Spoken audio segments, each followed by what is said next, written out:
You're listening to One Dime Radio.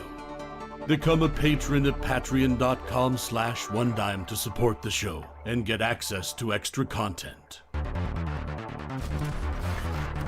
We think that ideology is something blurring, confusing our straight view. Ideology should be glasses which distort our view. And the critique of ideology should be the opposite. Like you take off the glasses so that you can finally see the way things really are. When you talk about a revolution, most people think violence without realizing that the real content of any kind of revolutionary thrust lies in the principles and the goals that you're striving for, not in the way you reach them. Philosophers call someone a relativist, by which they mean it's a person that holds that any view is as good as any other view. My simple response to that is this: no one holds that view. No one believes that every view is as good as every other view.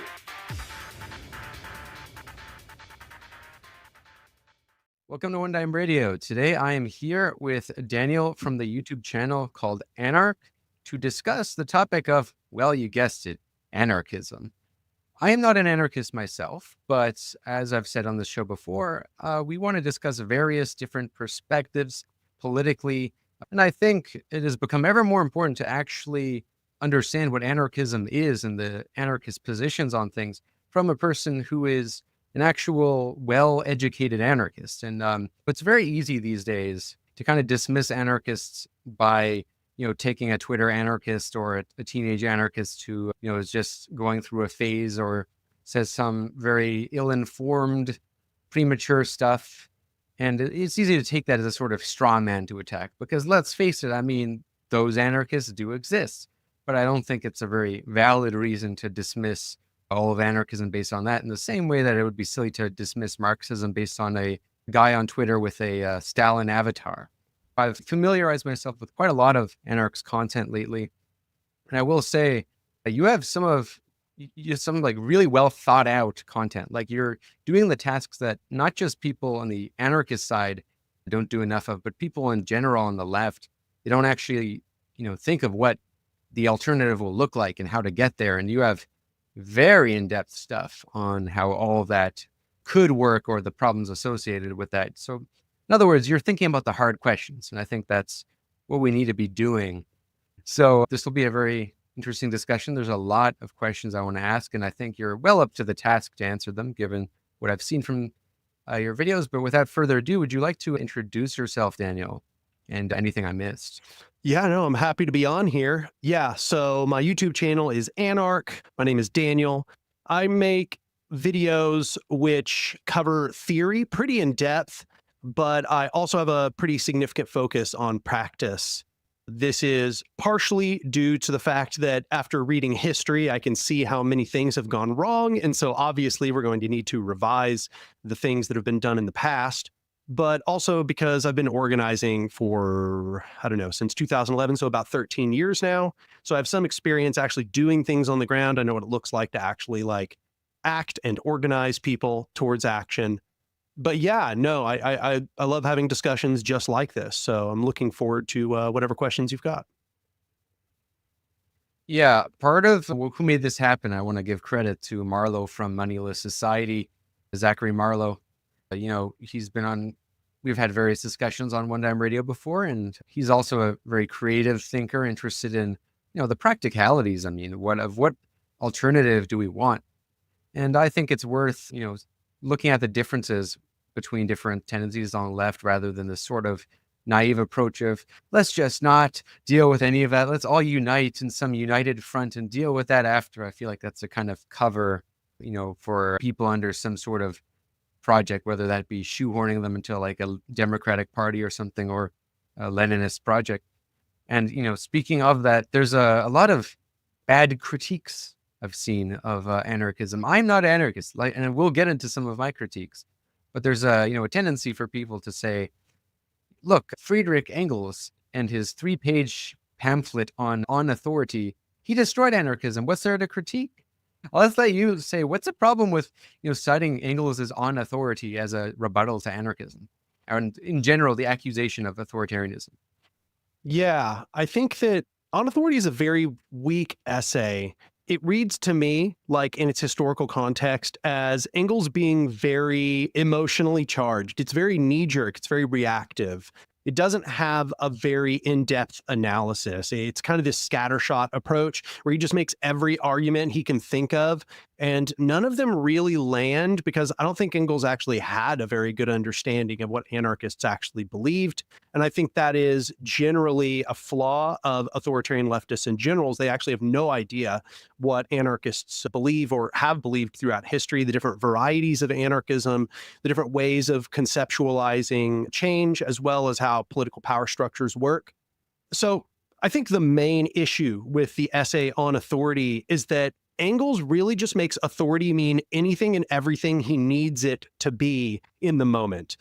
For him, authority is force. Authority is any form of imposition. Authority is necessity. He says that steam is authority. Steam and machines, driving forth the machines is a form of authority. And I think that when we've broadened out this term such that it now applies to physical processes, we've pretty much completely lost the subject of our analysis. Anarchists, when they're talking about authority, they're talking about the form of political power structures. So we're talking about, historically, the way it was phrased is structures based on domination, where there are those above and there are those below. There are those that are compelled to obey by these structures of domination, structures of authority. And those in positions of authority are generally going to be a very small group of people which impose their will upon the masses through violence, threat, and coercion, as well as deception. I generally take an approach to understanding authority is concentration of power. It's basically things are more and more authoritarian as you are making fewer and fewer people make decisions, and those fewer and fewer people making decisions that affect larger and larger groups of people. So, you might imagine that in society we have power that is circulating. People have different abilities. They can do different things. We have all this power circulating. And authoritarianism is when more and more of that naturally circulating power is directed by a smaller and smaller group of people. And so that is, to a large degree, what anarchists are actually objecting to.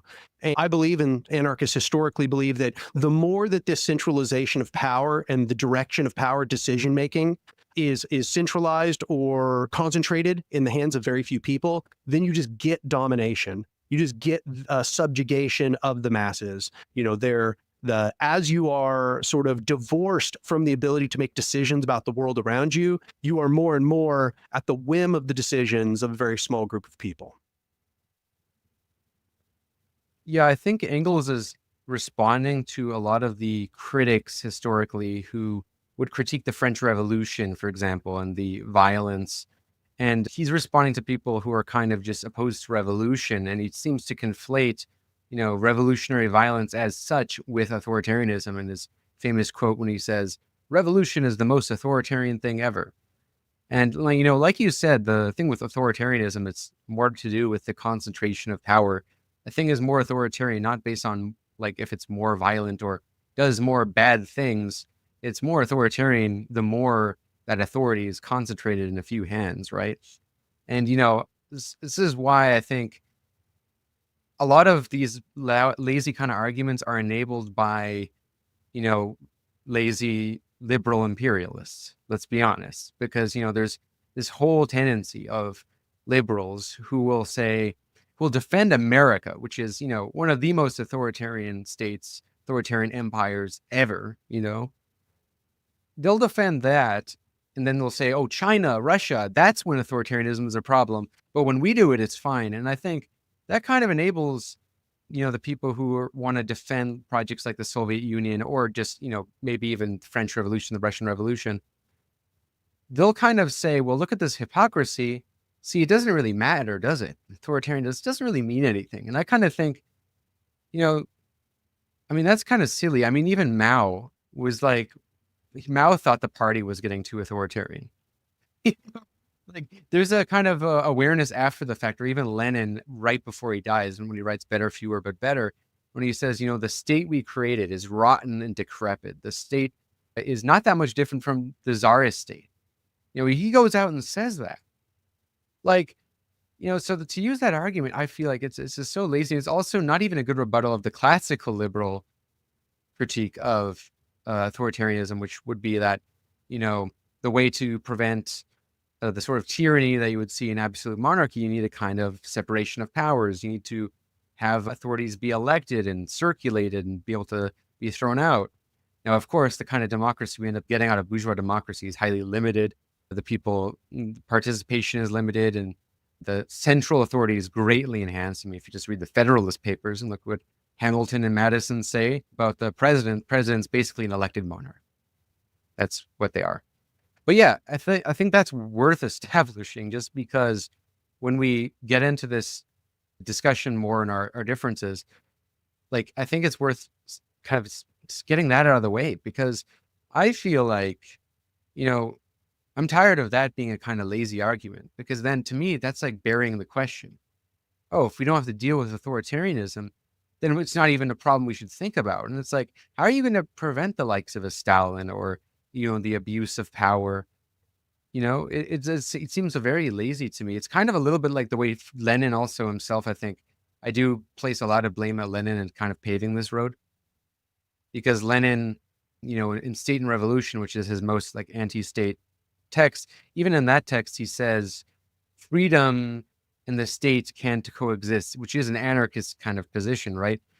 But I feel like the way he uses that is he kind of says, well, freedom's a question that will, you can't really have true freedom with the state anyway, and we need the state. So forget about the whole like freedom discussion. Let's just bury that. And I feel like that, even though Lenin, would probably be rolling in his grave seeing what USSR became, I mean, that paved the way, in my view, for totalitarianism. When you can have like a complete, there's no line at which you draw this expansion of the state's authority. So yeah, it's worth getting into that. But yeah, maybe where we disagree, I just noticed where immediately when you were talking, you said authoritarian leftists.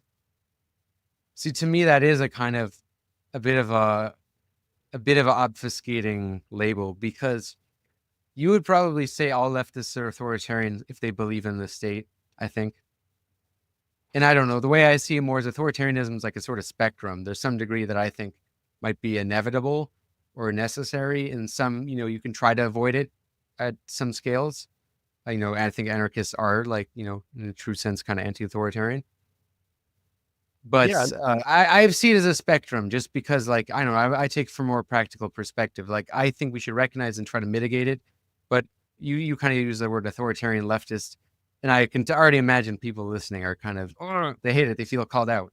I feel called out because it's like, am I authoritarian leftist? I guess, but I don't know. I don't see myself that way. I would agree with you that it is a spectrum. That being said, I do think there's kind of a breakover point. In my mind, the breakover point is there at like supporting hierarchical power structures. The state is one of many hierarchical power structures.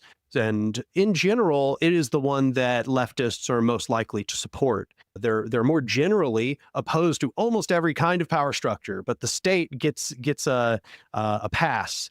And it's not meant to be an insult, it's meant to be an observation. So, I think that, yes, the state is an authoritarian structure. It does that very concentration of power that we discussed. There, of course, we could have a discussion about the definition of the state. Obviously, this is just where it almost always goes in a discussion between anarchists and Marxists is the definition of the state. But yeah, no, in my mind, that is definitely the key marker is there an open support for any form of hierarchical power structure? If the answer is yes, I would say that places somebody within the realm of authoritarianism. And on the left, the state is a hierarchical power structure. So I think there are a variety of, say, Marxists, for example, that I wouldn't consider authoritarian leftists. There are libertarian socialist Marxists, mostly because if you get into the fiddly details of what they mean by a state, they believe that a proletarian state could literally be controlled by masses of local councils, very similar to what an anarchist might suggest. And in that case, I wouldn't consider them an authoritarian leftist, even if they said they supported the state, because what they mean by the state is just control by the masses, which is pretty much the negation of the state in anarchist conceptions. Or how would you feel about like just democratic states? Because like even Marx, for example, in the Paris writings on the Paris Commune, he supports a form of representative democracy in which representatives are immediately recallable. And there's also instruction, which, seems like some crazy idea, right? But like this kind of democracy did exist in some of the American states in the Articles of Confederation before the Constitution created the federated republic, and like in Pennsylvania and Massachusetts, albeit kind of just for white men basically, but it was like a form of representative democracy in which you could recall, in which there was there was assemblies. I don't know. Would you consider like that still like authoritarian? Yeah, I think that representation is at the center of how the state does authoritarianism. So I think that it's really important to kind of make distinctions between this concept of representation and delegation. So representation is baked into the structure. You have to vote for a representative. You just choose between available representatives. What the anarchists want is, you might say, kind of the sandbox style instead. Everything defaults, it roots to the local councils. We don't have to vote for any representatives unless we feel that it is somehow necessary to delegate somebody to do a task. There's no baked in structure where we have to vote for a representative. So think about it this way. In a representative structure, if I choose to revoke a representative, I can't just say, cool, now no more representatives, we're just going to make the decisions directly. I have to just choose a different representative now. Whereas in an anarchist system, if I revoke a delegate, there is no necessity for me to elect another delegate. That doesn't have to be done. The councils themselves can directly, democratically make those decisions. And all that power that they delegate always roots back to that council. So they can completely deconstruct any system that they've put into place at their whim.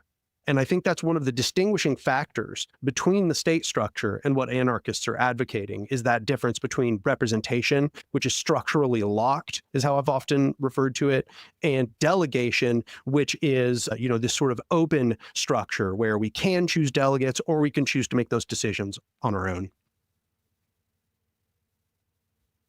The way I do see representative democracy with recall and instruction, though, is a way to kind of have representation be more like, to essentially be like democratic in the furthest sense that it can be at the level of representation. And I see representation as just kind of, for me, I see it as inevitable in the sense that the larger of a polity you have, the harder it's going to be to have like direct participation. So representation is just a kind of way to easily, pick from the public.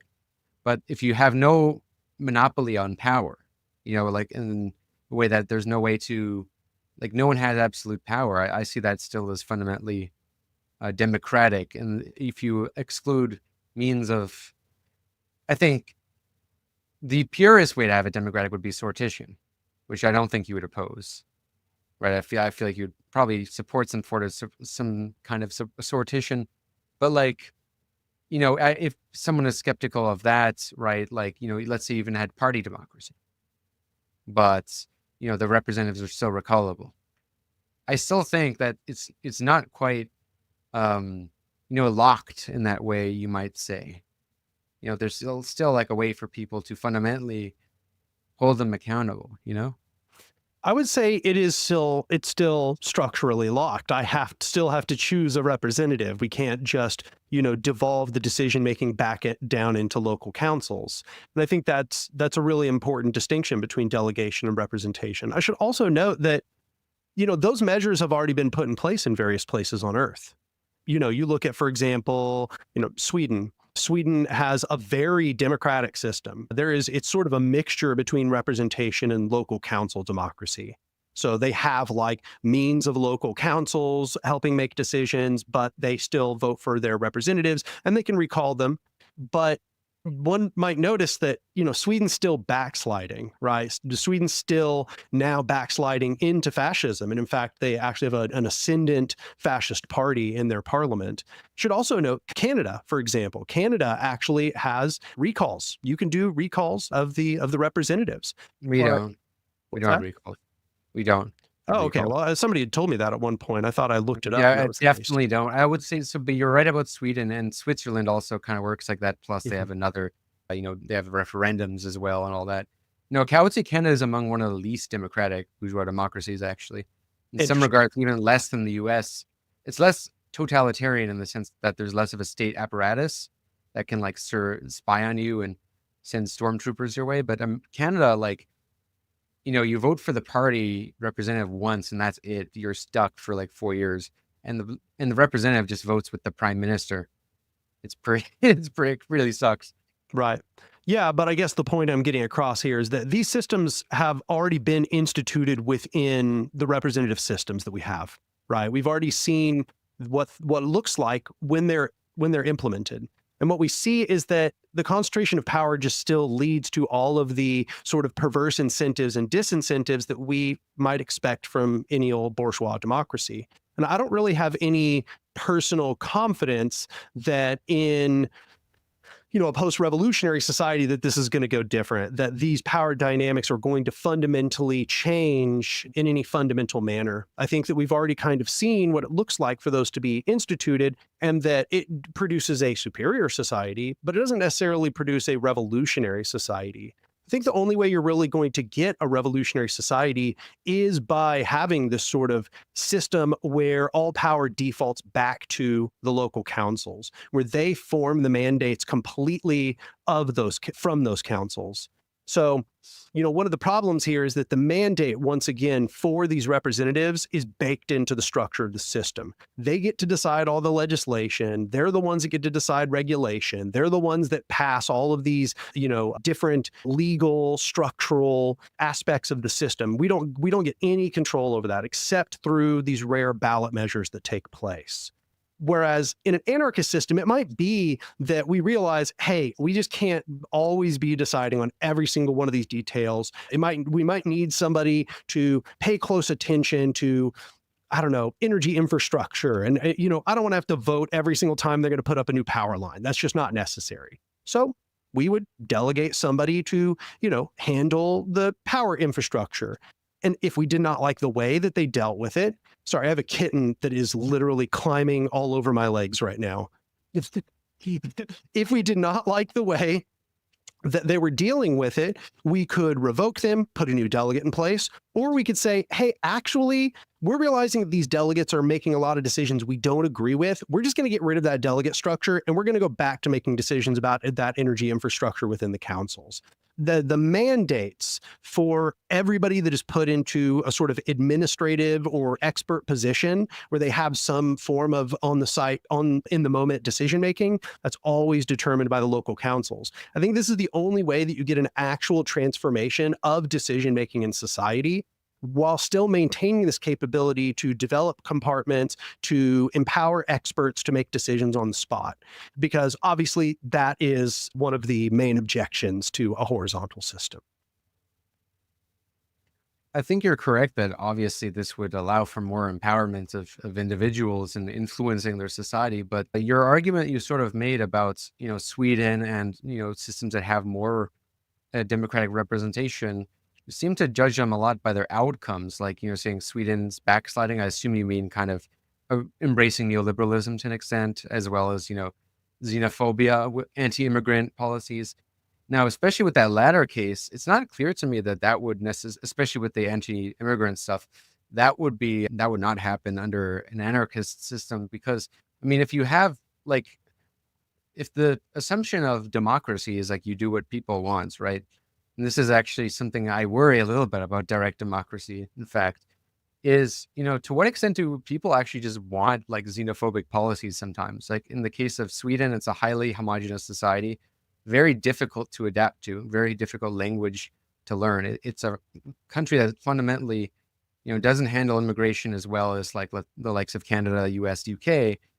And, that's the thing, Zizek has mentioned this point before, when talking about direct democracy, is that, what if people just decide to throw the immigrants out? I mean, that's not impossible. And, that's like, if you're talking about it you're looking at the ends, the outcomes, judging the society by its outcomes. And I mean, if you want a policy that is not popular with the masses, well, then you're probably more likely to institute that with either a kind of restricted representative system or even a dictatorship, is the the Leninists would probably advocate. But yeah, no, I don't know how you deal with that question with regarding the possibility of people wanting something that, might not be progressive or might not be good. Yeah, no, I think this is like a worthwhile question, and it's reasonable that anybody should have a lot of thoughts on this topic, right? But it's also one that's very difficult to answer kind of succinctly.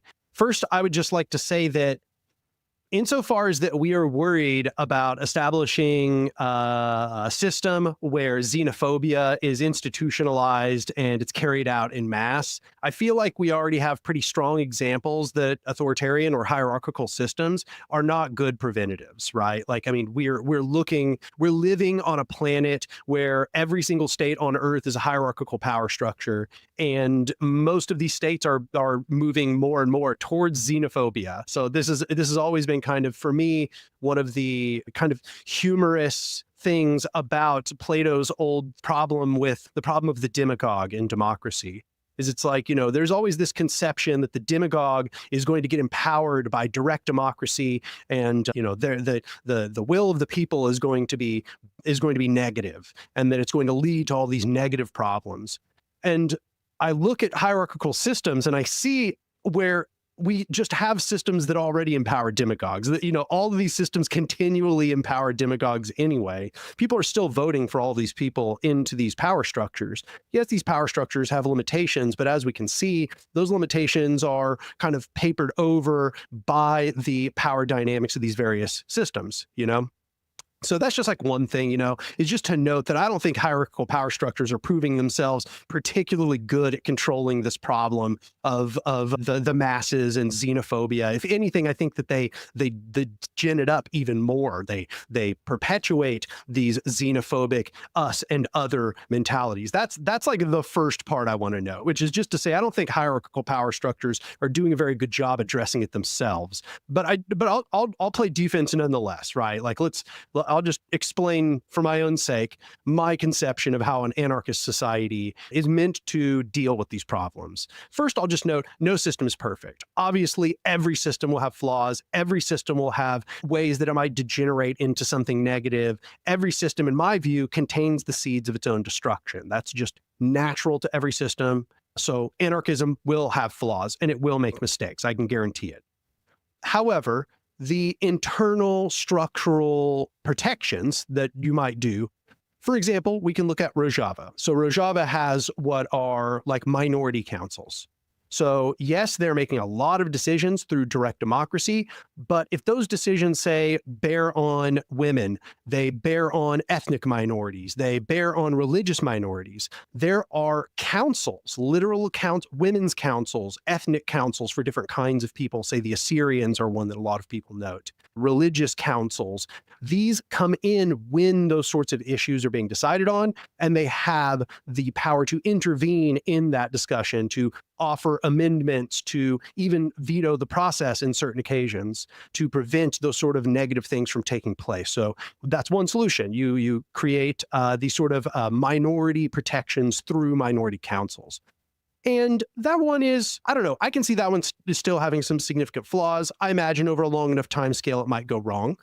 But I've heard, I'm not an expert on Rojava, so you could correct me if I'm wrong, but I've heard they're like, there's a lot of xenophobia in the Kurdish community in Rojava. And, I mean, you could say part of that's historical because they've always been treated a lot like how Jewish people are treated, never really given their own land and persecuted. But I have heard that they have a xenophobia of their own. I've heard this from this is not evidence-based. So, this is not like a hard argument or anything, but I've heard this a lot from Iraqis and Syrians. I don't know if that's a biased perspective I'm hearing, but no, I wouldn't even necessarily disagree. But what I would note is that, because I don't want to get too bogged down in that particular example, I think there's a much better answer to the question, but I just want that one to be kind of there for us to see that there are a variety of solutions. But I will say, given that they actually do have that xenophobia, the fact that those councils exist and they've done such a good job of suppressing this sort of structural imposition of xenophobia is actually a good indicator that it works. Assyrians have protection within Rajavan society. There was a point where there were stipulations being passed by the councils that appeared to be discriminatory against Assyrians, and it ultimately got overturned because those Assyrians actually do have that form of representation. They were actually able to get some forms of cultural protection against that form of institutionalized xenophobia that we might be worried about. So the councils do appear to kind of work. In fact, they work really well for women's issues in that same way. You might say the Kurds as well have had a historical problem with patriarchy, but the women's councils have actually done a really good job of holding that patriarchy at bay. So I'm just saying that this is one set of solutions. And it actually does seem to have some indications that it works, even against a tide of cultural xenophobia, against a tide of cultural patriarchy. It's still doing a good job at holding those things at bay within society, not allowing those impulses to overpower the needs of minorities, to offer sort of minority protections. For my own sake, I think that a better way to think of it is understanding scales of confederation and what the points of unity or protections are within their charters. So in anarchism, we have this concept of those who are affected decide. So that is to say, when decisions are being made, those who are affected are the people who are brought into the conversation to make those decisions.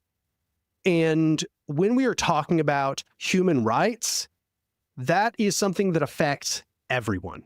So the things that affect every single human being, their right to eat, their right to live a dignified life, their right to shelter, all of those things, those affect all humans. And so in my mind, that means that is going to be stipulated in the largest scale federated charter. That is going to be in the global charter if our federation has gotten that large, or a continental charter if that's how big our federation is. Those protections are at the basis of the federations themselves. So if you are associated with the federation, you've already agreed that people deserve those baseline things. And then you can imagine that when you get more and more local, you're dealing with more and more specific conditional things. The example I've given a lot in order to kind of discern the difference here is if I'm just deciding, for example, in a neighborhood, how wide the streets are or what time the street lights go off, that really only affects the people there in the neighborhood, right? And so by the stipulation of those who are affected decide, the people in the neighborhood are the ones that make that decision about the width of the roads and the time that the street lights go off. But they don't get to make a decision about the fundamental rights that human beings deserve, because that is not something that is within the direct purview of that neighborhood. That is something that is within the direct purview of all of humanity. And so it would have to go through layers and layers and layers and layers of direct democratic consensus. It would have to literally pass through this iterative consensus process at the scale of continents or globes for that to be acceptable. And then we might imagine some people bring up, they're like, okay, well, so what? What if they do it anyway, right? What if they do it anyway? What if they just decide they're going to do it anyway? Well, that is the purpose of disassociation and escalating sanctions. So you start with the lowest level form of intervention, where maybe it's literally just talking with the people and like trying to convince them not to do this, as well as reminding them of possible consequences. And the sanctions would escalate, and those sanctions would be involved. Those sanctions would largely be predicated around this concept of disassociating from the federation. So if, for example, you want to carry out a pogrom, if you want to go and lynch a bunch of black people or do something terrible in that sense, right? You would, in effect, be disassociating from this continental or global federation. And that federation determines the distribution of basic human necessities. It determines the distribution of food. It determines the distribution of shelter.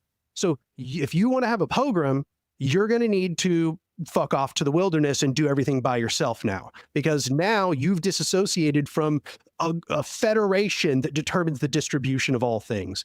And I know that was a lengthy answer, but I think you can tell just from the substance of this answer that there is a huge amount of detail and complexity to this topic. Sure. Yeah. No, I think, well, part of the answer kind of, I think, jumped the gun a little bit because, you kind of transition to a hypothetical world of global anarchism in which there already are federations. I mean, even to have federations at a, like at a scale that would be as big as a country, it would already be a massive undertaking. That would be kind of unprecedented, right? Like probably closest I've heard of that even happening would probably be Catalonia, being like a federation of different anarchist groups coming together to form a sort of, some people might call it as a hyper-democratic state or just, a confederation, a non-state. I guess the term you use it is less important than the substance, in my opinion, of what it is. But the, objection, I think, immediately people would say to that is that anarchism has historically been highly local in nature in the times it's ever really occurred. I've heard some anarchists, I've watched an Andrewism video, I think, where he said yeah, of course, anarchism is kind of by its nature local. And, you have the idea is you have different local anarchists groups will kind of come together eventually. But, he even kind of concedes that like anarchism just tends to work more at a local level. You might disagree. I'll let you, give your answer to that. The thing is also just in terms of when it has occurred, it's been highly local, right? So the concern people have is that, if it's highly local, that means it's occurring likely in areas that are highly ethnically homogenous. And that's not just, to raise a concern of racism, but more so that, even though race is ultimately a construct and also culture, too, shared culture just does build a group solidarity. It's easier to have solidarity with groups, and, someone might say, well, maybe that's why it can work in a place like, for example, Chiapas, or it can, Chiapas is kind of complicated. I wouldn't even say if it's really anarchist, maybe just libertarian socialist. Rojava, Catalonia, there's a sort of shared culture there, in which this is easier. It's easier to agree on things. It's easier to be this democratic if you have a shared group solidarity. How could this possibly work within outgroups? I mean, once you get outgroups, how are you going to get a confederation of where like these democratic groups can all work together, where that, group solidarity might not, hold in the same way it does with people in the shared group? That's kind of, I think, a question people would raise. Yeah, well, I'll say, I really like Andrew and I really like his content, but me and him definitely differ on this topic about this organization, formality of organization, scale of organization. I am much more pro-organizational to the degree I think that we should be aiming towards the nested federation up to the scale of the planet. I definitely do not take the position that all we're trying to do is create a bunch of like these little, provincial local councils that only deal with their immediate affairs. I definitely think that part and parcel of an anarchist revolution has to be federation at larger and larger scales and the development of long-term institutions as well. So that's one part of the answer I would give. But I would also note that insofar as we're talking about creating federations and then being larger and larger, historically, anarchists actually have created international federations of organizations like that. That used to be very commonplace before basically the end of World War II, where we started to see a resurgence of more individualist or anti-organizationalist anarchism. Anarchism used to have the default conception of a sort of this pro-organizational approach, what we might call social anarchism by contrast. And it should be noted, for example, the first international was largely, they didn't call themselves anarchists at that point, but they called themselves federalists. This is actually one of the first names that the anarchists used for themselves, precisely because of this principle of federalism or confederalism, I guess we're discussing right now. This principle. Yeah, not to be confused with Hamilton and Madison. Know, it makes that, God, it gets so muddy with that terminology that it's really hard to convey that to people sometimes. And this word federation or federalism more broadly also confuses people. I guess I'll just say here, confederation and federation, these words were just completely synonymous for a long time. I don't know why, but there was a split, I think, because of the United States and the way that those words were being used in the United States and the context of the American Civil War and the fact that the, Confederates were calling themselves Confederates, right? And so then we have this sort of conceptual distinction now between a confederation and a federation, but historically that wasn't an important distinction.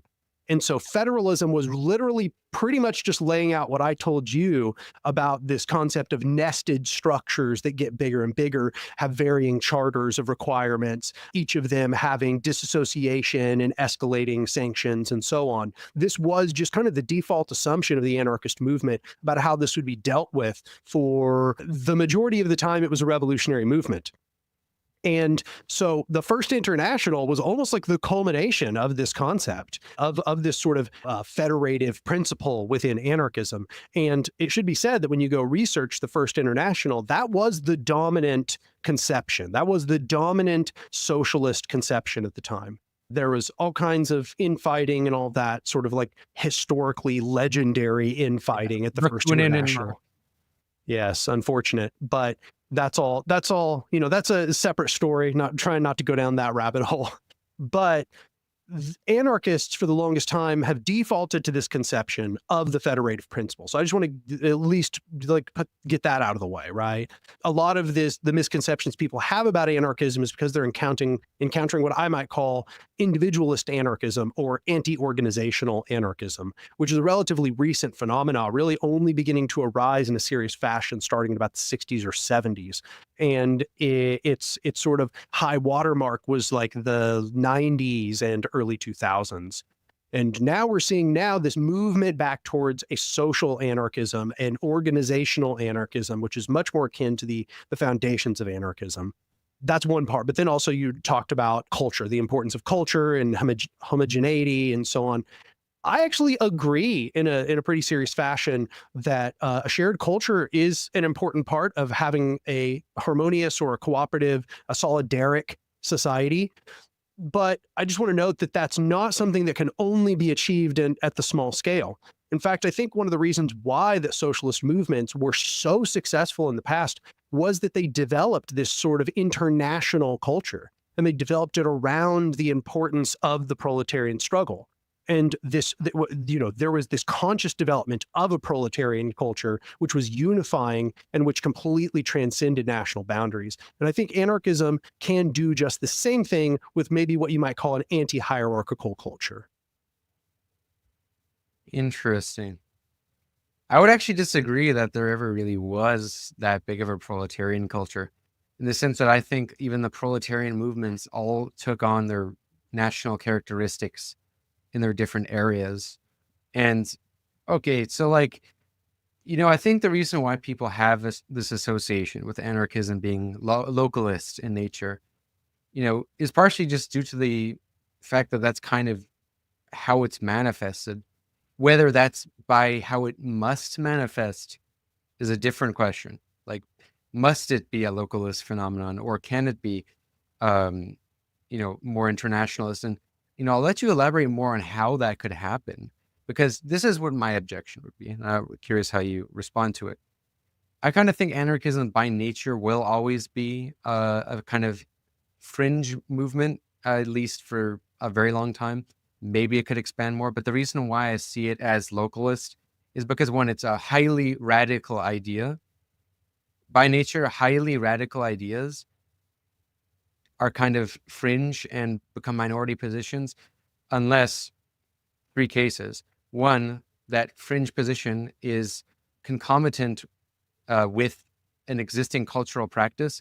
So, for example, let's say certain indigenous groups that might already have anarchist types of organization, that's kind of familiar to them. That's not a radical idea to them.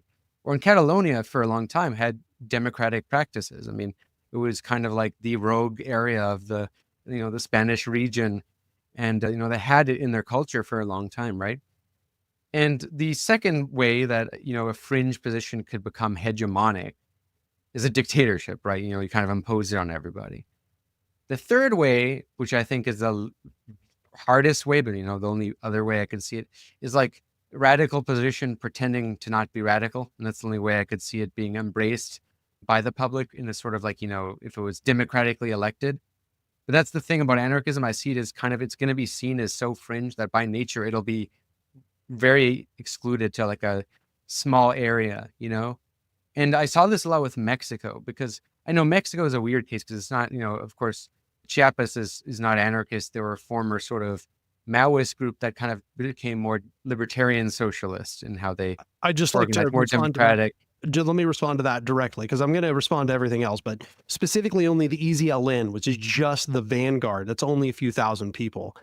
Chiapas itself is just an indigenous region that really doesn't have a strong connection to any of these radical ideas. And that's about 300,000 people.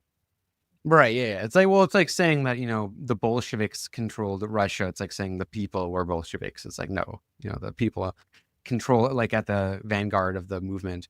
The sort of point there is that, like, by nature, I think ideas that are perceived to be highly radical are going to kind of stay in the fringes unless they find a way to kind of impose themselves, or they kind of conceal their radicality, or if they are like just they synchronize with an existing cultural practice. So that's why I don't really, for me, it's really hard to possibly see how anarchism could evolve into this like global confederation, maybe in many years, but then we're talking about, to even get to that scale, you're going to have so much forces of reaction. You're going to have so much civil wars, which you seem to acknowledge in all of your videos. You're very realist about the conflicts that would have to emerge and all of that. But yeah, I'll let you answer to this general objection. Well, I actually agree with the foundations of your skepticism there, which is that it is a radical idea, and that means that it will take effort in order to proliferate. But I just I'm going to try not to ramble. I have a lot I want to say about this. I'm going to try my absolute best to keep everything succinct. First thing I want to say is that revolutions are fundamentally predicated upon the proliferation of an idea which appears radical beforehand. So there was a time when the concept of a republic was associated with chaos. Okay, so the vast majority of people viewed a republic as something that brought about chaos, and that monarchy or having, a nobility, that's what maintained stability. Yet, we all know that didn't last, right? Like, a time there was the proliferation of radical republicanism, revolutionary republicanism. And in fact, you can find that many socialists were influenced by how this proliferation of radical Republican ideals took place. Many of them actually called themselves revolutionary Republicans at the beginning of the socialist Republican era in the early 1900s, and even through the early 1800s through the middle 1800s. You had a lot of them still calling themselves revolutionary Republicans, because they were looking at this as being the sort of radical ideal, and had already itself proliferated into society and had spurred into all of these revolutions which had overthrown various societies. But what I'd like to note is that this takes place through a gradual process of, number one, proliferating the ideas themselves, but that's not enough. It has to also come along with the development of a material base. So when you're looking at the development of revolutionary republicanism, it correlates with the development of capitalism. So capitalism developed, I would probably say that it began in the 1600s. Is the term I would use, but that's a technical probably difference. Yeah. I see bourgeois society and capitalism as separate phases. I don't think capitalism started until the Industrial Revolution and the enclosures, and then the Industrial Revolution. But like bourgeois society, market societies, you might call it, emerged, since the Renaissance. Yeah, here we see why many theorists call this embryonic capitalism, or the embryo of capitalism, and so on. But I'm basically just saying that capitalism prefigured itself, this phrase prefiguration, it's about building the new society within the society you've currently got. So capitalists began doing that in like the 1500s and 1600s in a really serious way. And that began to blow up into something really significant, such that you basically had a strong capitalist material base to where it wasn't just a revolution of radical ideas. It was essentially now a revolution. The ideas now correlated to a development in reality, a development of structures, right? And a Okay, whole now, class capable of carrying it out. Like the precisely middle so. sort, the bourgeoisie, who at the time was the middle sort. Yeah, exactly. It was a developing a merchant class, essentially. So when we now look at the socialist revolutions, what their argument was, okay, well, the proletarian is a class, or the proletariat are themselves constitute a class. And so what we see is that the development of those material structures were unions and federations of unions and so on. That was that material base now. They were developing that material base, and along with it, they were developing these radical socialist ideals. And this process is what developed enormous scale radicalization of people, the development of these early revolutionary potentials. It is that embryonic development. It is the parallel to that embryonic development of the capitalists, right? Well, anarchists are just advocating a very similar thing here.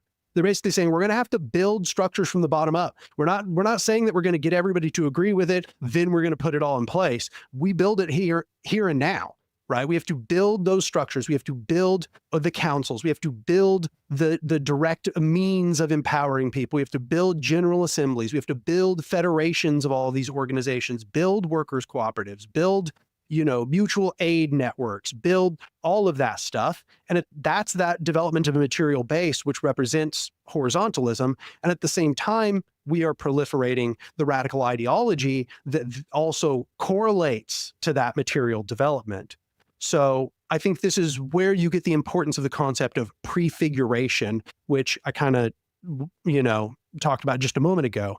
But prefiguration, once again, is building the new in the shell of the old. It's about creating those structures that form the basis of the next society within the society you're currently in. And I think that this comes back to, I'm not saying this is you, but there's a common misunderstanding of anarchists that they're just saying, you're going to do a coup and then you're going to press the communism button, right? Like I've heard people literally characterize anarchists as believing that before. It's not the case at all. Anarchists believe in a gradual process of development where these alternative structures become more and more powerful until they form this material base that then brings about a possible conflict with the society as it is. Yeah, no, that's definitely a straw man people use. I think more so when people, the spirit of what they're kind of attacking when they say stuff like that, or what they mean to attack, because they're using a kind of straw man.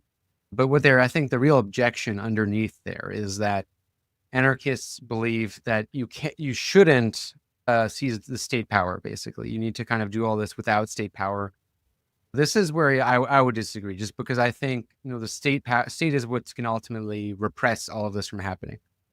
Like it's what would stop it. So like you need to kind of, the state powers, it's powerful not just as a way to, it's not only like powerful at suppressing revolutionary activity, but it's also very crucial to instituting, provisioning a new social order. Like I don't think, to me, capitalism didn't really even happen until the enclosures, because by the time the enclosures happen is when the bourgeoisie is the dominant force in parliament. And when they have the state power to institute their will, they essentially create the laws that pretty much make it so that like peasants have to become proletarianized. I mean, this is what the enclosures are all about, right? And I think like, I see the transition to capitalism is requiring that provisioning of legal code. I wouldn't disagree with what you're saying, that you need to build these structures beforehand. You need to build communistic structures, because you need development of civil society. You need structures outside of the state. I'm all for that. And also, to make these ideas not seem so alien to the general public, you kind of need to normalize them through this process of prefiguration. But, ultimately, I think like in order to transition a large degree of capitalist enterprises to socialist ones, it's going to be a change in the legal code. And who has a monopoly on the legal code? It's the state. I mean, the state and its essentially monopoly on violence is what has a monopoly by extension on a legal code that it can enforce. And I think that will be necessary to, for example, transition like the stock market into worker ownership. Like that would be, you could change, actually, I wouldn't say overnight, but you could change pretty fast through simple changes in legal code. I mean, a lot of it, this is what it boils down to. It's like ownership rights. And yeah, I mean, like, I understand the obligation, the objection of seizing state power because, this monopoly on violence can be abused. But I mean, that monopoly will be used against socialists. And I feel like inevitably socialists are going to have to somehow have that in order to make the changes they want. And the best we can do is limit that power from becoming tyrannical and totalitarian. That's my position. If you feel free to object. Yeah, I have a few objections, but they're kind of subtle objections. So I think it kind of informs the split here. First of all, let me say that I think the important thing about this development of bourgeois power is that by the time that we're talking about involvement with the state, they're already incredibly powerful, right? They're already so powerful, they basically have the state under their control. They're essentially a superior force, such that the state kind of has to just cave to what they want. Like they've essentially infiltrated the parliament completely just by de facto reality that they have that much economic control. They've prefigured so much of a capitalist order already that it's almost just like, well, now it's kind of a bygone conclusion that they're going to force the state to do what they want. They've got the power, right? And that's Kind of how Kautsky envisioned the transition to socialism, by the way. yeah, understood. How- And I understand a lot of people kind of look at it that way. For my own part, I'll say this. It's not that the way that the state changes the legal structures and the legislation that it passes and the regulations that it determines won't have any effect on revolution. They will. And precisely in the way you say that monopoly on violence is 100% going to be used against the forces of revolutionary development. But one thing I want to note is that it's not actually just a binary on-off switch. It's not just do they choose to repress it, it's destroyed, and like, it's not just that simple in that sense. So one example I want to give for kind of working through the complexities here is we have FEJUVE in Bolivia. FEJUVE is essentially a federation of councils, of like assemblies, that essentially took over the administration of the entire city of El Alto in Bolivia. And it currently exists, actually. It basically arose because the state wasn't doing what it needed to do. It was not provisioning services properly. It was not giving people any sort of protection. It was very distant and incompetent. And so these workers' councils seized that vacuum. Okay. And then they essentially now organize and administrate the entire city. It's not to say that there is no, regional government associated with the Bolivian government. There is, but it is certainly not the thing making decisions in El Alto. El Alto is essentially practically administrated by FEJUVE at this point. So what happened was the state saw this happening, obviously seeing it kind of as a threat, and then began to become more present. But in that process, now it is not the superior power.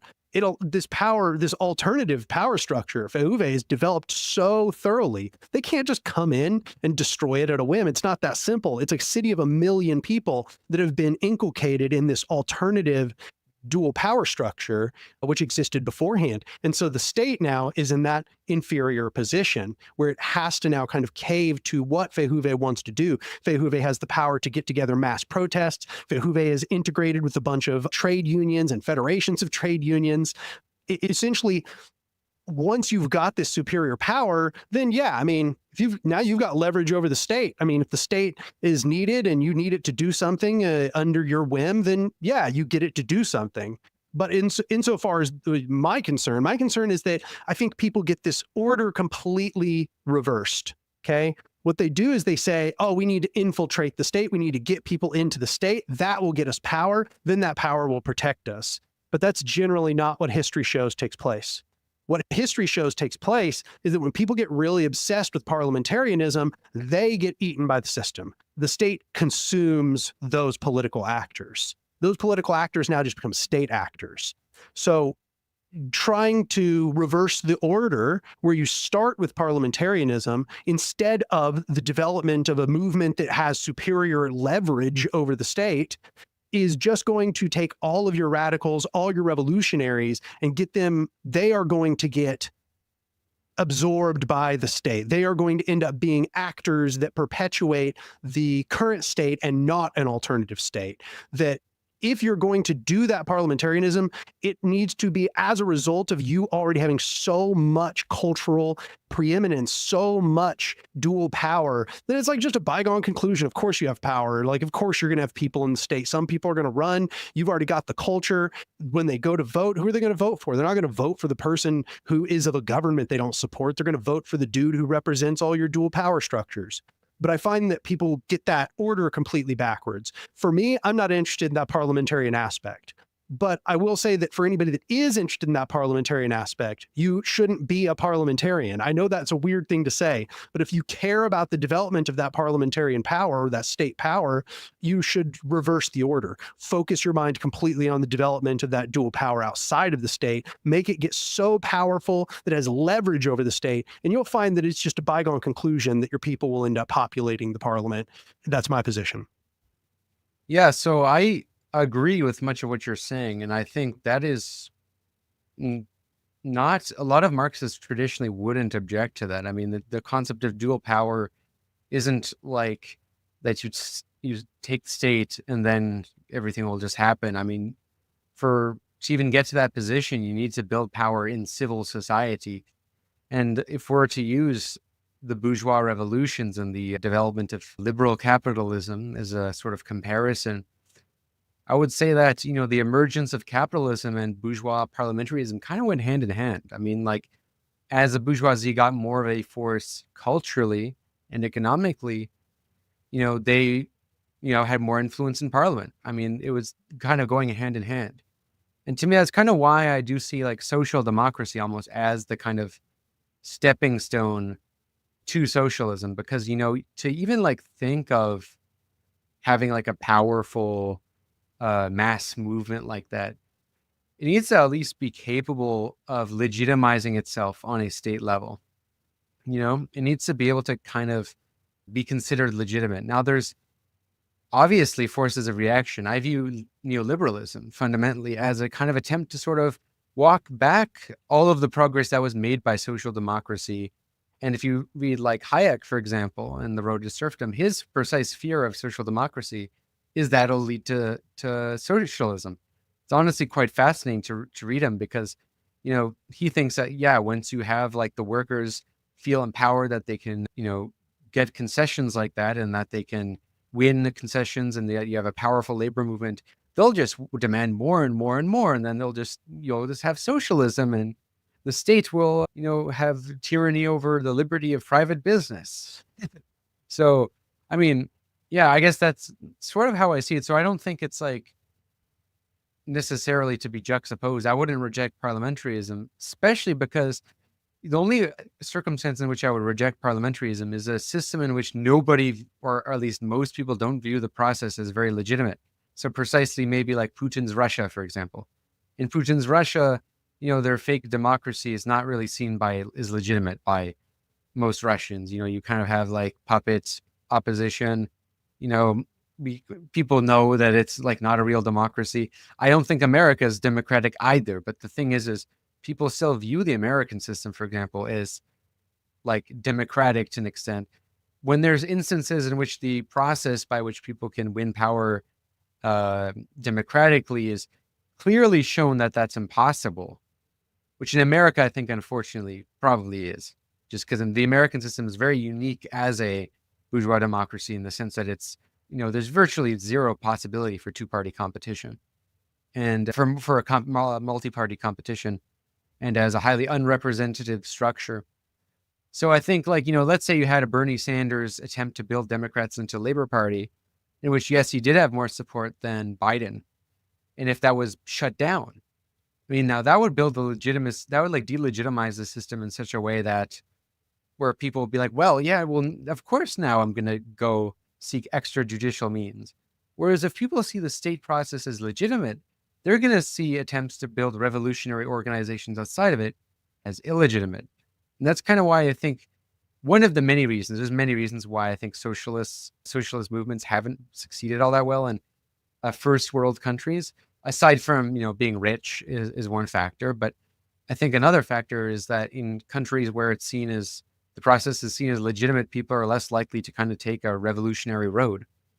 And I think until it's seen as less legitimate, you need to kind of at least build organizations that do try to legitimize itself at the parliamentary level while also building power outside of it. I agree with you, though, that it's not great to like waste all of one's time trying to get politicians elected. So I would maybe actually take the same position as you when critiquing the DSA's, overly focused approach on just trying to get AOC elected many times and thinking that's like what the pinnacle of progress is. Because, America just lacks that movement, like lacks that mass labor movement. But let's say like in, the social democratic parties in Sweden and Denmark, for example, in Norway, before they were able to like share power at the parliamentary level, I mean, you had a labor movement to begin with, right? So it's like I totally agree. You need to actually build the movement first. I think that's really the key aspect here. Personally, I think there's lots of stories. We could get off into tangents about what it looks like when you do it in a variety of different ways, and also the pitfalls of even being involved in parliamentarianism, even when you have a movement, for example, in the example of the CNTFAI. But instead, I think it's probably better we continue just inspecting this, right? Because what I see is that people have forgotten what happened in history. So, for example, a lot of people in the United States know about FDR, and they have kind of this like cultural memory through osmosis about FDR in the progressive era. And the way they look at it is like, oh, well, what we need to do is vote in another FDR. What we need is another progressive era. And so what we got to do is just vote in progressives, right?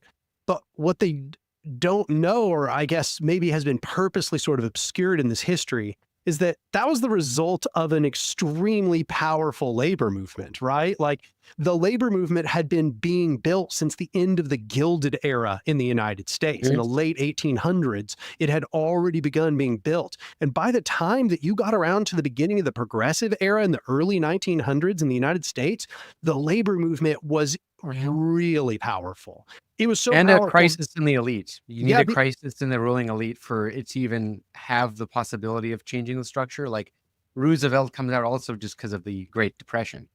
Yes. Like which created a division in the elite. Yeah, absolutely. No, I mean, that labor movement scared the shit out of the powerful. Like in the United States, that's the reason why they were doing almost everything in their power to crush it.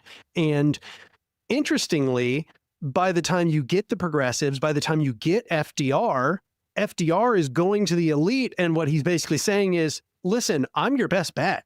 Like, it's me or a revolution, right? Like, you need to make up your mind. And by the way, they didn't side with him. They tried to do a plot. They tried to do a coup. They tried to get Smedley Butler. Parts of the elite. That's where I said there's a division in the elite. Like parts of them really hated Roosevelt, but parts of them supported him. Like a lot of, progressive industrialists supported him, like, the car manufacturers, surprisingly, and oil companies, actually.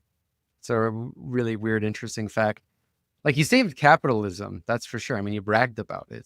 Yeah, no. But I don't think that put an end to the labor movement, if that's kind of what you're implying. I think, actually, with the legislation that came later under Truman, there was all this Cold War stuff that ended up being implemented, like the Taft-Hartley Act, which controlled labor unions.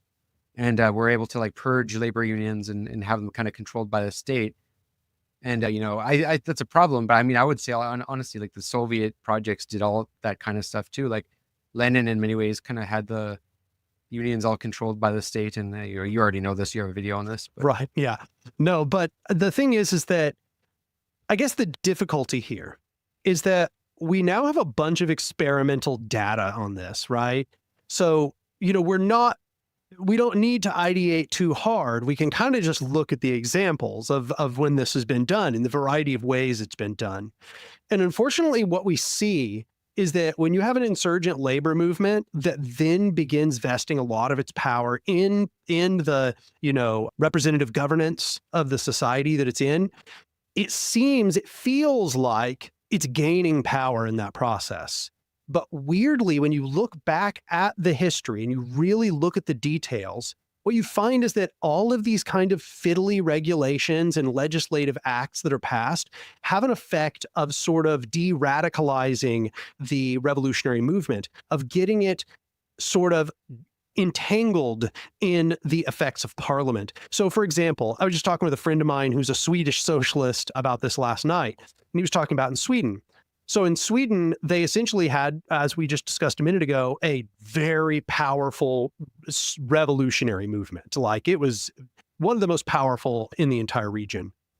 And they essentially had two options. Did you say revolutionary movement or just labor movement? It was a revolutionary movement. It was very powerful. Because like, from what I've seen in not just Sweden, but also Denmark and Norway, is that it was more so a big labor movement, not necessarily all that revolutionary. Like, if anything, there's a lot of anti-communist sentiment in the movement because of like the fact that the Soviet Union was nearby and it wasn't seen as a very great model. Well, what you had was a split in the movement. So you essentially had two different positions. And this is what he was just talking to me about last night. You have one contingent of the movement that says we need to do revolution. And you have another contingent of the movement that says, no, what we need is universal suffrage. And I remember I was talking with him, I was like, universal suffrage, like, that's an unusual dichotomy, you know? And he's like, yeah, well, the conception is that if you made the state more democratic, then you could have mass control, and then your mass movement could use the state in order to slowly change into socialism, kind of as you were saying. And the movement chose the latter. They chose to push for universal suffrage instead of revolution at the height of their power. And that ended up being a mistake. It actually ended up killing the revolutionary movement. It ended up slowly absorbing that movement into parliament, such that now what it was doing was seeking the concessions in parliament instead of building that dual power, maintaining that leverage over the state. And that's sort of the big problem. When you get your power all tied up in the state, now you look to the state to maintain your legitimacy precisely in the way that you just said a minute ago. And that means that you slowly give away your leverage. And that leverage is precisely what allows you to treat the state as your vassal, I guess you might say, as an inferior that you get to dictate the terms to. Slowly, the state regains its power of legitimacy through your continued involvement.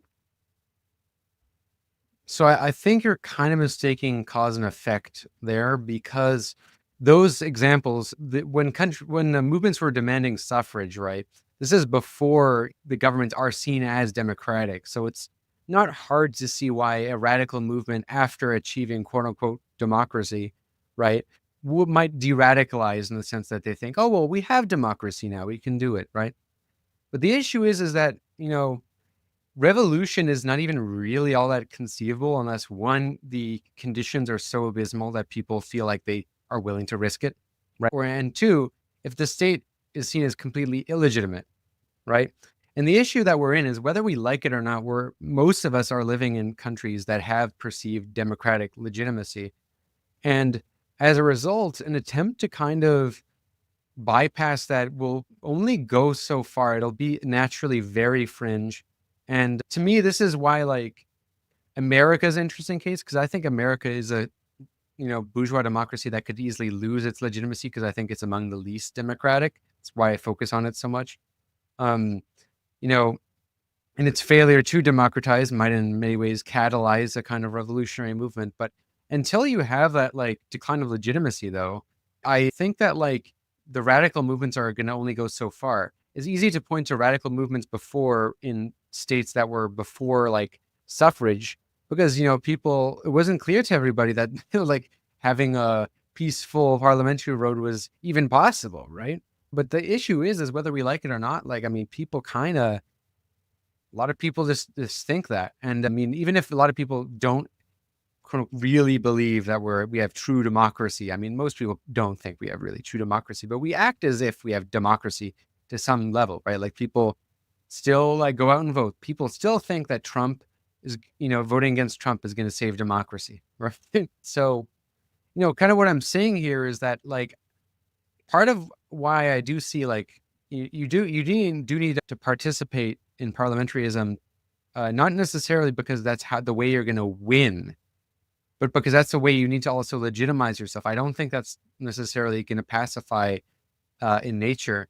You also need that to literally just have exposure. I mean, a lot of movements will stay in the fringe until they're covered by the mainstream media. And how do you get covered by the mainstream media? You're kind of on the political scene. In Canada, what's really interesting is the way the far right has been kind of popularized. The guy who was kicked out of the Conservative Party, Maxime Bernier, he formed his new party called the People's Party. He's definitely like the most racist of like our party's leaders.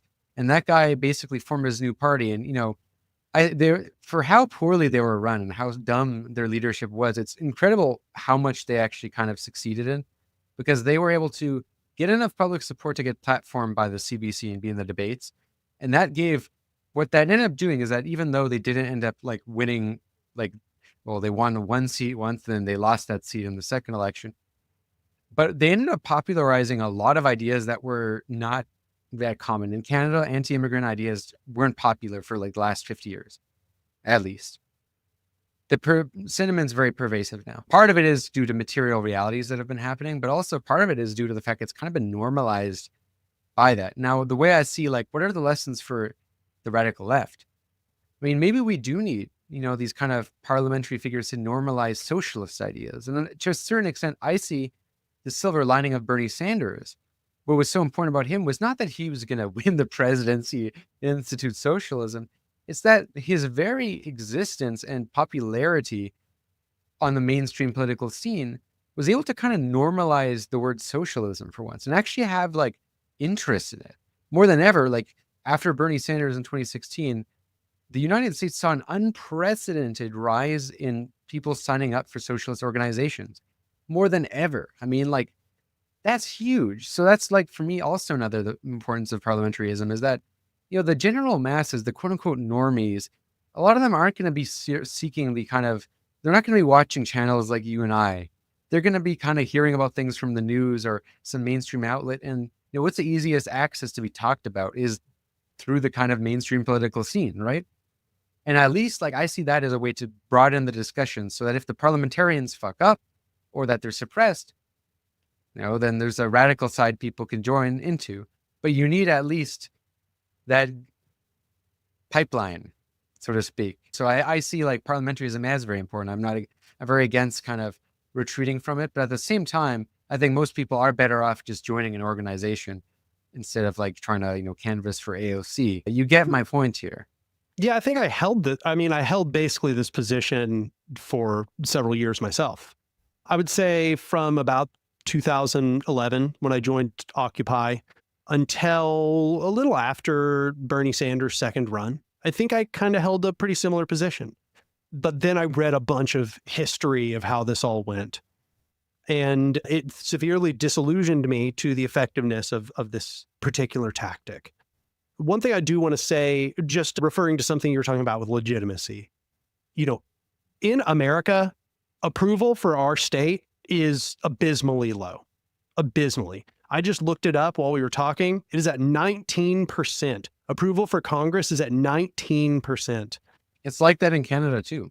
But that's kind of the point. That's not legitimacy. But that's to do with legitimacy, though. That's it the kind thing of does, though. We elected him. So Fukuyama had a great point in End of History. I think all leftists should read End of History because he's like the enemy you should study, Fukuyama. I think to study like the true ideologist of liberalism. And he makes some powerful points. He has in this chapter called The Weakness of Strong States, which is that the problem with dictatorships is that when they fuck up, because there's not a perceived legitimate democratic way in which authority is delegated, when that authority fucks up, people will throw them out. There'll be a military coup or some sort of revolution, or they'll have to rely on repressive hard power to stay in power. The problem is with these liberal democracies, right, is so long as people see the process by which authority is delegated as legitimate, people are just going to think that the solution is to rotate another new guy, no matter how poorly the polls are. So you pointed to how unpopular the government is. Yeah, but that's the thing. People still think like, okay, well, let's rotate the other guy. Let's rotate this guy. In Canada, Trudeau's approval rating is probably around that level too. But people think, oh, let's get Poilievre instead. When that sucks. I wish people didn't think that. But that's the issue is like you can't just make people overnight. There needs to be a clear process by which the authority, that process is delegitimized. And I think Russia, for example, after when because he was kind of had a fake democracy that was convincing for a while. He brought Medvedev. People thought it was a kind of like becoming a liberal democracy. At this point, no one in Russia thinks that the process by which authorities establish is legitimate. Like, I think Russia is a very fragile society, much weaker than it looks. I think Russia could experience a revolution easier than like Canada or the United States. Perhaps, but I don't think that our perception of legitimacy is as high as you think it is. Talking to people on a pretty regular basis, I think that the perception that things are rigged is extremely pervasive, and it's extremely pervasive on the left and the right. Although I think less pervasive among just sort of boilerplate liberal Democrats, but among why they hate Trump kills that noble lie. Yes, exactly. It's a big part of why they hate Trump, is because he sort of defames their entire institution, the institution that they're so attached to. But I also just want to say about this concept of doing the parliamentarianism at the same time as you do a mass movement. It's often been said, this sort of like walk and chew bubblegum approach, right? And I actually used to make this exact argument. I used to be the person who would say, well, we can do both and we need to do both. It's a kind of, in a sense, it's a diversity of tactics. That's the way I was looking at it. But what I've realized at this point in doing lots of organization on the ground is we aren't at this point like they were in history when we're looking at, say, the peak of the progressive era or the peak of the development of Swedish social democracy, or name an example. All of those came after decades of development. And we're not in that place. We're not at the end of decades of development. We are actually like, if we're looking at the, a historical parallel to where we're at, we're not in the early 1900s again. We're in the middle 1800s. We're in like the 1850s or the 1870s in terms of how developed our movement is, which is to say, we don't have a movement. It's barely even embryonic. We don't have any power whatsoever, let alone the power to split our attentions into building a mass movement and trying to get elected to Congress. Getting elected into Congress is an enormously energy depleting activity. It takes a huge amount of effort. Especially in America. Like, America is the most, it's the most like managed democracy in the, of all the liberal democracies. That's why Wolin calls it inverted totalitarianism, right? It's like, at this point, it's like hardly distinguishable from a dictatorship, but it's just, there's no dictator. It's like a dictatorship without a dictator. But, the part of why I think it's so hard to build that movement that you're saying is precisely because of the laws against it. I mean, like, neoliberalism was in large part the kind of authoritarian way to destroy the labor movement, one by militarizing the police to a crazy extent, and also just like creating a surveillance state that makes people more scared to rebel. And also having in America all sort of legislation that literally makes it illegal to strike. Like, in some states in America, especially in the South, it's straight up illegal to call for a general strike. And, in Canada, even in Ontario, we have right to work laws where, the government can just basically say, like, you have to go back to work or we're sending the stormtroopers at you. Like, part of why I think the labor movement is so hard to like reemerge. One, it's due to, I think, global, deindustrialization as well as gigification of the economy. But in other parts, like, I mean, there's just a crazy state apparatus preventing it. And I think, like, if we democratize the state and had laws change that would make it easier to organize, I think that would actually improve the movement, not hurt it. And I mean, I think we should take it from our greatest enemies. The greatest enemies are always afraid of, like, moderate center-left governments because they think it'll open the door to like a more radical movement. I used to buy the idea that having the slightest social democratic or welfare state capitalist is what pacifies movements. You can see that in my video, Why Billionaires Prefer Democrats. And it's to say why billionaires should prefer Democrats. But I thought that analysis was a little too US focused, because in America, it's a little bit easy to use that as a way to kind of delegitimize the idea of working within parliamentarism, because America doesn't have a labor party. America just doesn't have like, any, it's just one of the most least democratic systems in the world. Now, I don't think, like, for example, in, just having a Labor Party elected that might make it easier to organize will like pacify the movement necessarily, and especially if, what are you supposed to really do when it's so impossible to organize, like legally speaking and in terms of a surveillance state. So I do think, like, if you have the legal changes that make it a little easier, I mean, yeah, I mean, like, think about, like, if you had credit unions, simply like laws that, some of Corbyn's desired legislation, which would establish credit unions that would allow for more cooperatives, allow for more unions. That's a lot of power now given to civil society that could be used in the future. One thing I want to note is that, so you named a list of things, one of them including a really repressive surveillance state. But you said a repressive surveillance state, a very aggressively dominating society, and also there being laws against these things. The first of those, I'll agree, they didn't have back then. They did not have as pervasive of a surveillance state. But the second two, they absolutely did have. They had an extremely violently repressive state in almost every occasion, and they had explicitly laws against groups of people getting together, not even forming unions. Yeah, and when did organizing become more pervasive? Well, this was in the 1800s when they had these laws. No, that's the thing. In America, when they actually allowed unions, like, they proliferated everywhere. But they had laws against organization when the earliest unions were being developed. That's how the earliest unions developed, they were illegal unions. And they were being developed in a pervasive atmosphere wherein they were being denied, where there was legal denial of their right to do all of these things. And the only strikes they could do were basically wildcat strikes. And these wildcat strikes were still so powerful that they developed leverage over the state. So I just want to emphasize that laws against these forms of organization have historically not been enough to stop these forms of organization from developing pervasively. So I don't think that can be credited or the answer. Is that when they allowed them to exist, and that was won by the labor movement, that didn't stop the labor movement. It made the labor movement stronger. Because what I'm trying to push back against is the idea that, like, making things a little bit better makes the movement more tranquilized, and that if you make the system worse, you will by nature radicalize the movement. I feel like that's a kind of accelerationist assumption. Yeah, I don't hold that position.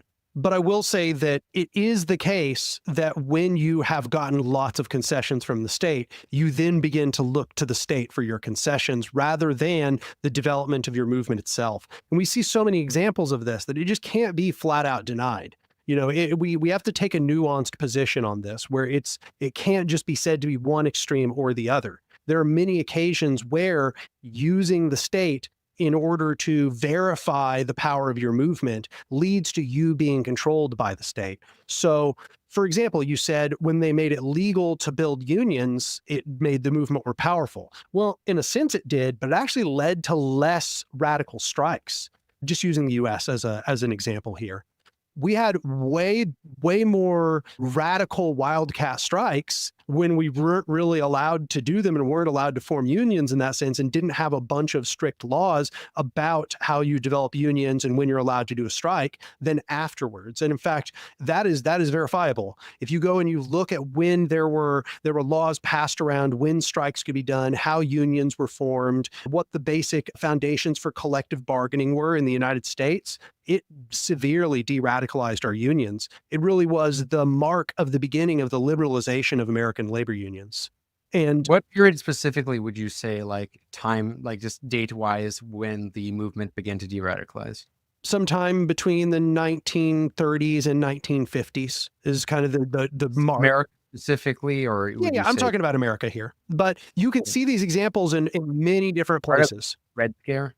The Red Scare, yeah, 2 Red Scares were obviously a contributing factor to this. But I just want to point out that that was 2 Red Scares under a progressive government, right? We had the progressive era began in the 1900s. It began in the 1900s and went through the early really got going in the early 19-teens. And we had 2 Red Scares in the period between the 1900s and the 1940s. So clearly it wasn't even that getting into government stopped a repression campaign either. So it's like, they're not communists. I mean, like, the people who were anti-communists at the time were anarchists, were just as anti-communist as the social democrats were at that time. I guess it depends on what you mean by communist, right? If you mean Well, you know what I mean? like It's Bolshevik communist, you mean? Yeah, well, the Red Yeah. Scare was against Bolshevik, and then they used that as an excuse to kind of attack leftists in general. But Well, the first one was, we sometimes might call it the Black Scare. It was actually a massive repression campaign against anarchists. In fact, they passed something called the Anarchist Exclusion Act, so they were allowed to deport anarchists. Are you talking about the after McKinley was shot? Let's go find out what it was. Anarchist Exclusion Act. There was one in 1903, and there was another one in 1908. That was that period. That was after McKinley was shot. That makes sense. Because that's, and then you got like the Labor Day and moved to, okay, that makes sense. But yeah, no, so the thing is, like, look, we're in a very different time where now, like, we have a surveillance state where, the FBI could listen to this conversation we're having, and merely on the fact that one person, for example, let's say somebody hypothetically advocates radical action against the state, that is deemed illegal. I mean, that can now be used against you in court in a way that simply wasn't available back in the day. Like, part of why it was easier to organize back in the day was, like, the state just didn't have as much power. I mean, like, states have a crazy amount of power nowadays. Like, I like to emphasize, especially in the United States. I mean, it's getting bad everywhere, but in the United States, America is like China. It just, doesn't have to use that power it has yet. Like, and imagine if it used all that NSA surveillance, which, we've shown through leaks that it has data on everybody and spies on people illegally. I mean, they could use that. And that's the kind of thing where I kind of think, like, even if you are like a hard radical, you have to at least pretend that you're within the system's deemed legitimate logic, even if you're not. You have to kind of be an anarchist in social democrat clothing, even if you're an anarchist, if that makes sense. Just because I see, like, that's why I say this to Marxist-Leninists as well. You can't be going around advocating revolution with a Lenin avatar. I mean, like, you're in a very lucky position right now where you're able to do that. But I mean, with one button, they could just take all that away. There's nothing you could do. And that's why I'm such a free speech advocate, because I think we should try to, like, actually play on to the rights of, like, liberalism and make sure that the state adheres to those things as much as we can, because, I mean, we're fucked if they don't. We should not take those freedoms for granted. I mean, like, in China, try to find anyone who's a critic of the Chinese government online. I mean, their platform gets removed. That's why, it's hard to find. You can only see the only people who are representatives of the Chinese government you see are usually propagandists, if they're talking on, like, the platform. So, yeah. Yeah, no, absolutely. I don't mean to downplay the strength of the American government. The American government is obviously one of the most horrifyingly powerful governments in human history. If not just clearly the most powerful government in human history. And its scale of suppression and, surveillance is completely unparalleled. There's nothing that could even be possibly compared in history besides modern states, like you said, like China or something. That being said, I don't take the position that just because they have the tools that they are absolutely powerful. I think that one thing we realize is that in all stages of history, power structures seek to portray themselves as infallible, but when they're actually placed under pressure, they fracture and stumble in a variety of different ways. I think that we were absolutely unprepared for the scale of COINTELPRO here in the United States. I think that we never really imagined that it could scale nearly as wide as it did, that they were doing the depth of infiltration and purposeful destruction that they were doing. I think we were caught completely off guard. I just don't think we were prepared for it at all. I do think that there are solutions, and the solutions are just hard. That's the truth. You have to develop what might be called an above ground, below ground approach, which is to say that you have an aspect of your organization that is above ground and is, aping all of the sort of aesthetics of legitimacy. and you have an aspect which is below ground, which is purposefully obscured, which does attempt to avoid surveillance, attempts to avoid purposeful actions of infiltration and destruction, such as repetitions of COINTELPRO.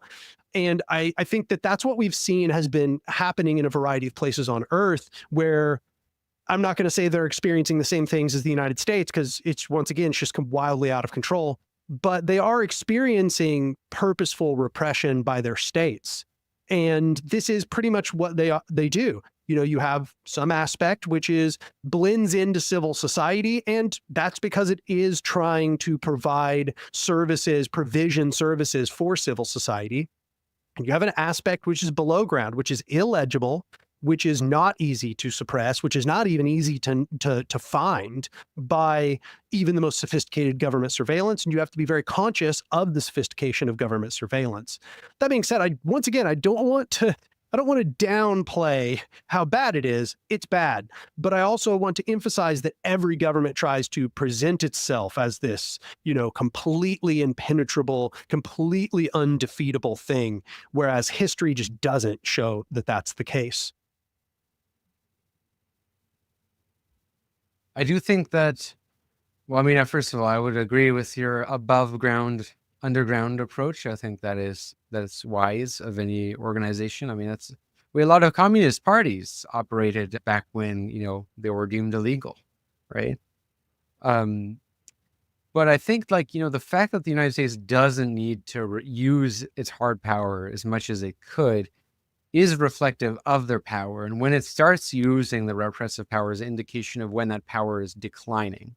Because, true power is when people bend to their will no matter what. And I think people are bending to their will when, they're not, even, when they're pretty much operating exactly as, they would want them to operate. People are not gravitating to socialist ideas. And I don't know. I see that in America, it took so long for socialism to gain legitimacy again. It's such a while, and Sanders opening that door really was huge. What else is that but legitimacy? Because, when you have no one on the mainstream scene espousing such positions, it's crazy to, call yourself a socialist. The more it's destigmatized, I think, the more people can actually explore the pipeline of where they can, might see the inadequacies of parliamentarism and, build organizations outside. Because, I do see, we don't have to rehash the disagreement, but ultimately, I guess what it boils down to is I just think, you need that dual power approach. And I don't think it necessarily pacifies people. If what pacifies people is material concessions in terms of pacifying the mass, I don't even think that's necessarily fully true. And if so, if we take that kind of immiseration thesis to its conclusion, I mean, we would want conditions to get worse for people in order for the revolution to happen. And I don't know. I think that's a terrible idea. I think we're more likely to get fascism under any kind of immiseration based on the way things are going. I would tend to agree. Once again, I think it's complex. It's contextual and complex. In the way I see fascism fundamentally is I don't think what exists with Trump is fascism. I just think it's authoritarianism, more of the same far right, capitalist authoritarianism. I see fascism as kind of what emerges in response to socialism's failure. When socialist revolutions fail to take hold. It's kind of like the socialism for fools. Fascism, right? It's this collectivist, it has a socialist spirit to it, but it takes, instead of all of that ambition to, building a collective society for all, it's kind of a pseudo collectivism for specific people, directed not against the ruling class, but directed against the non-people, the whoever is excluded by that, right? So yeah, I don't know. I think the worst conditions go. I don't see it as going in a socialist direction in America at the moment. But I wonder in France, for example, where they try to do their parliamentarism, and now Macron basically said no. Macron is no, you won the election. Oh, we're actually just not going to let you in power. We're just going to put the far right guys. I wonder if that will push the French into a more radical direction. I would hope it would, because like that to me is such a lack that should delegitimize the system. I think that what this is kind of brings us back to the importance of developing the alternative structures, because I think that if the system becomes delegitimized, but there are not alternative structures, people aren't necessarily going to get outraged and up in arms. Sometimes they just become defeated, right? You can defeat populations of humans for centuries is what we can see from history, right? Like there are empires that reigned for centuries with hardly any revolts, even though the people hated it. There were miserable conditions, right? So I think that what really matters is that there is sort of an outlet for their energies, their desires for an alternative. And this kind of brings us back to, as the system fails, there have to be these really meaningful places for them to dump those energies. So using an example, because this kind of also offers some, I don't know, not clarification, but it gives us some material to work with. So I'm with an organization called Cooperation Tulsa. And when Trump got elected, we got a huge flood of new members.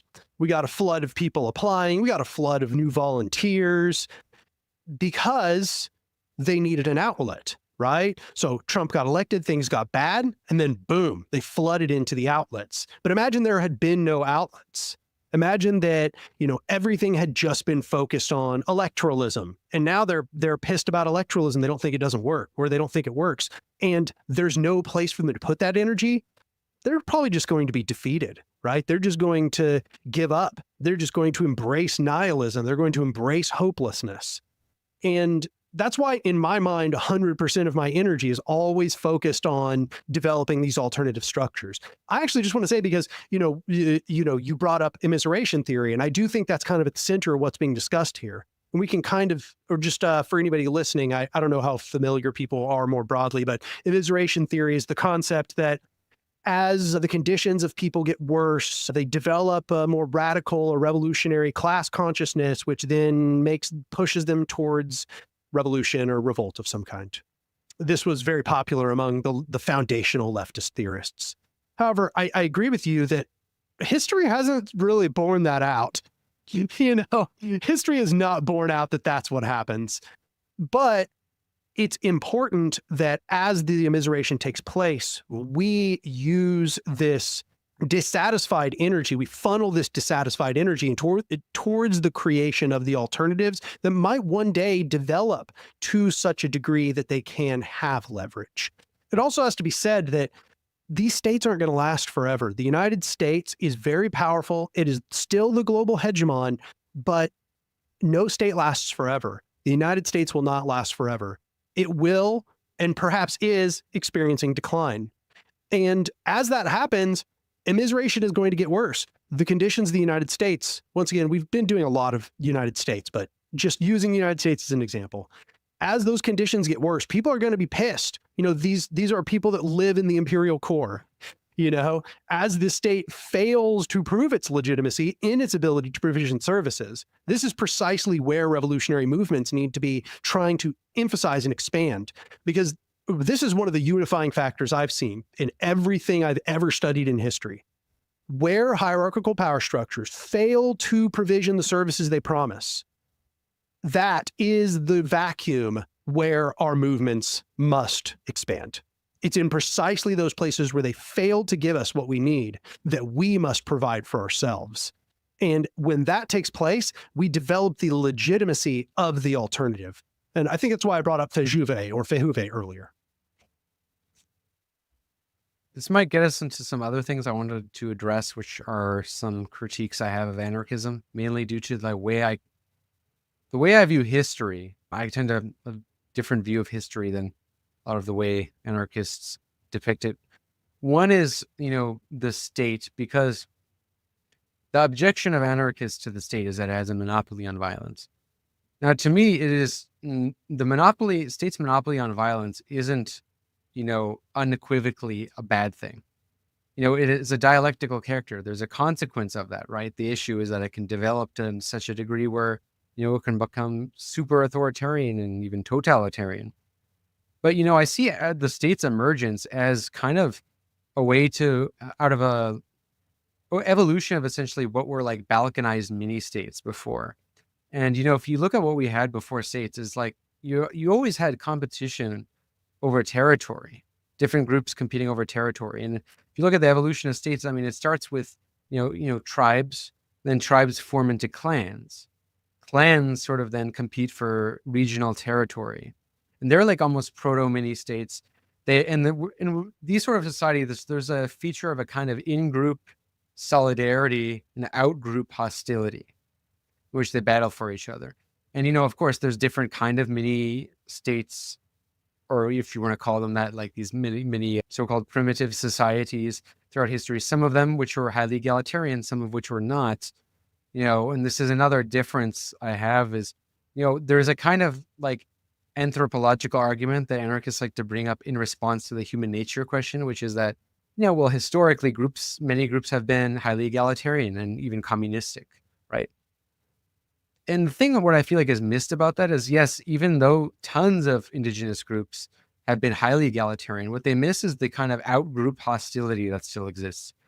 While there is a kind of in-group solidarity, for example, the nations of the Americas, tons of very fascinating history. I mean, you have some nations that are highly egalitarian, and then some who are highly hierarchical, like the Aztecs and Mayans, for example.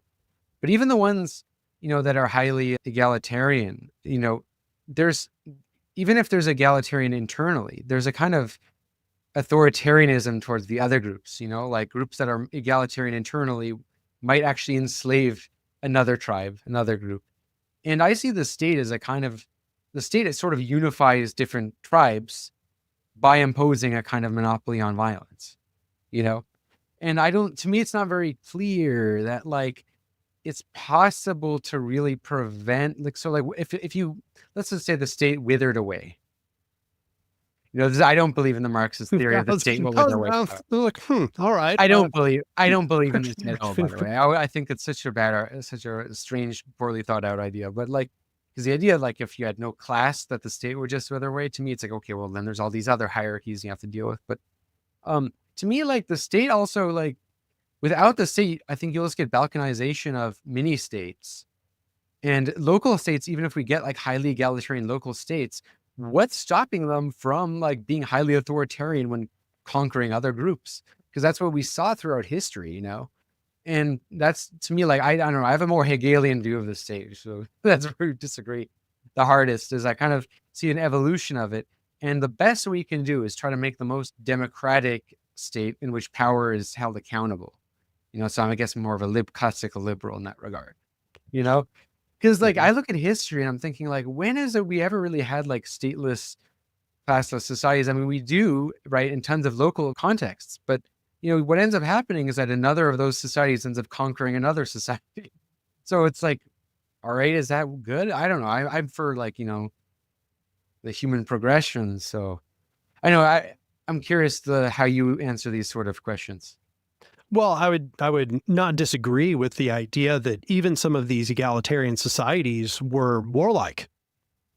In fact, I think this is something that often doesn't get discussed, but I think that the solution is confederation, or is federation, as we've discussed, right? It is bonding them together into these charters that they all agree to. For me, that is the key solution, and we can see it really played out in the Iroquois Confederation in the United States. I don't know how familiar you are with that. Are you familiar with the Iroquois?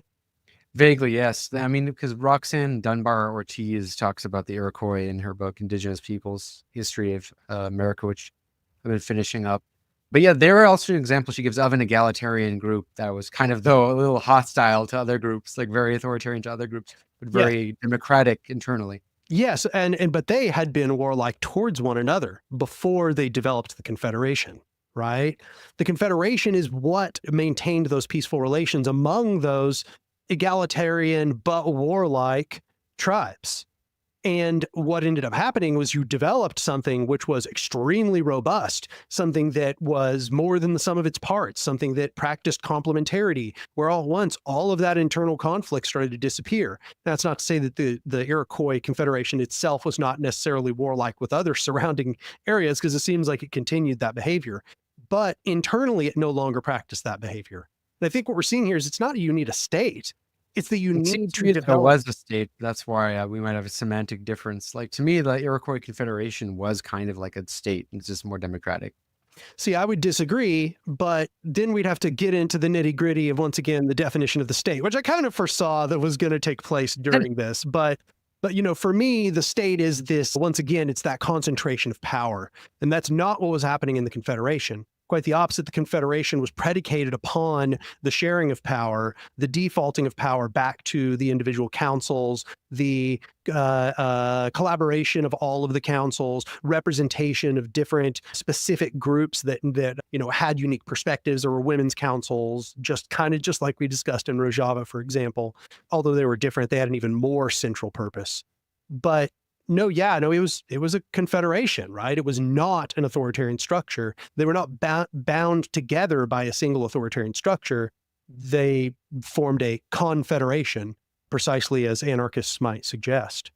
And it's, once again, I'd like to emphasize, it's that agreement. It is the establishment of rules and norms among these various different groups with their particular local needs, interests, and cultural specificity that allows them now to collaborate together. You have to create these sort of expectations of behavior, right? These behavioral expectations then create new norms. They create new standards for behavior. So that's why, once again, I emphasize that I'm a very organizational anarchist, that I'm not one of these people that's like, yeah, just create like 1 billion local councils and everybody just figures it out. And I don't know, they'll figure it out. That's not me, because I don't think that's true, right?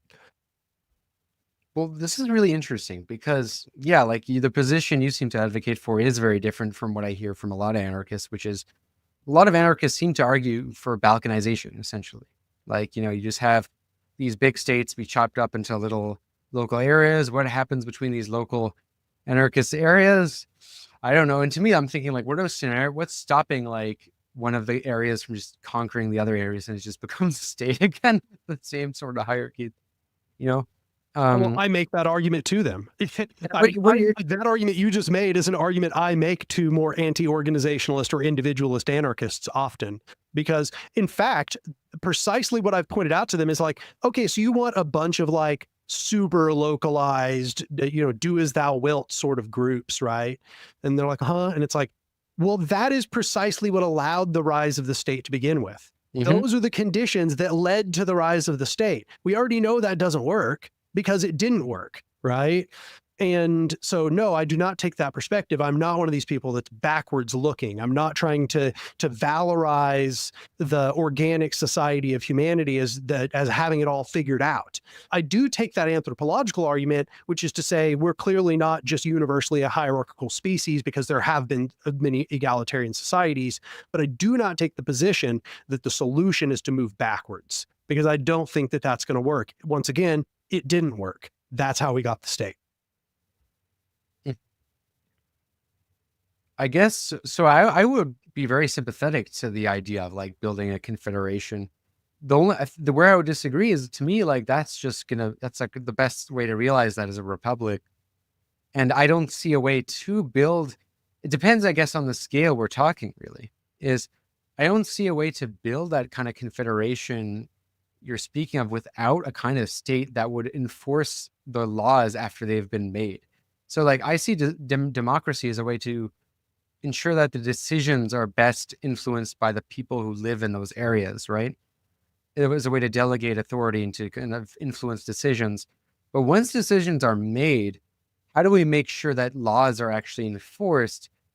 I mean, I think you need a monopoly on violence, or else you just get cartelization, where you get, I know it's easy to say, okay, well, let's have local militias everywhere, but what's stopping them from just kind of going to war with each other and, becoming like mini, like, war, you have a war in states kind of situation where the different militias are fighting over territory.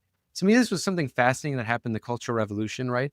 Because Mao, he allowed the Red Guards to get armed, and he was saying, build your organizations, build the Shanghai Commune. And there were some things that came out of that, like the Shanghai Commune, right? But then, you actually have like them fighting each other, the Red Guards fighting each other for power. It's pretty insane, brutal power struggle, and they're almost trying to like impose mini states. And how you interpret this, it could depend. Like, I know I've heard there is an anarchistic interpretation of that event, which is that people have been in China conditioned to live under states that, like, they reproduce state structures. And I'm thinking, like, even if that's true, okay, so what does that tell us then? Like, that tells us that it's really damn hard to overcome the state. Like, to me, it's like capitalism's a piece of cake to overcome compared to the state. Because it's like capitalism existed for what? Debatably 300 years more. The state has existed for way longer than that.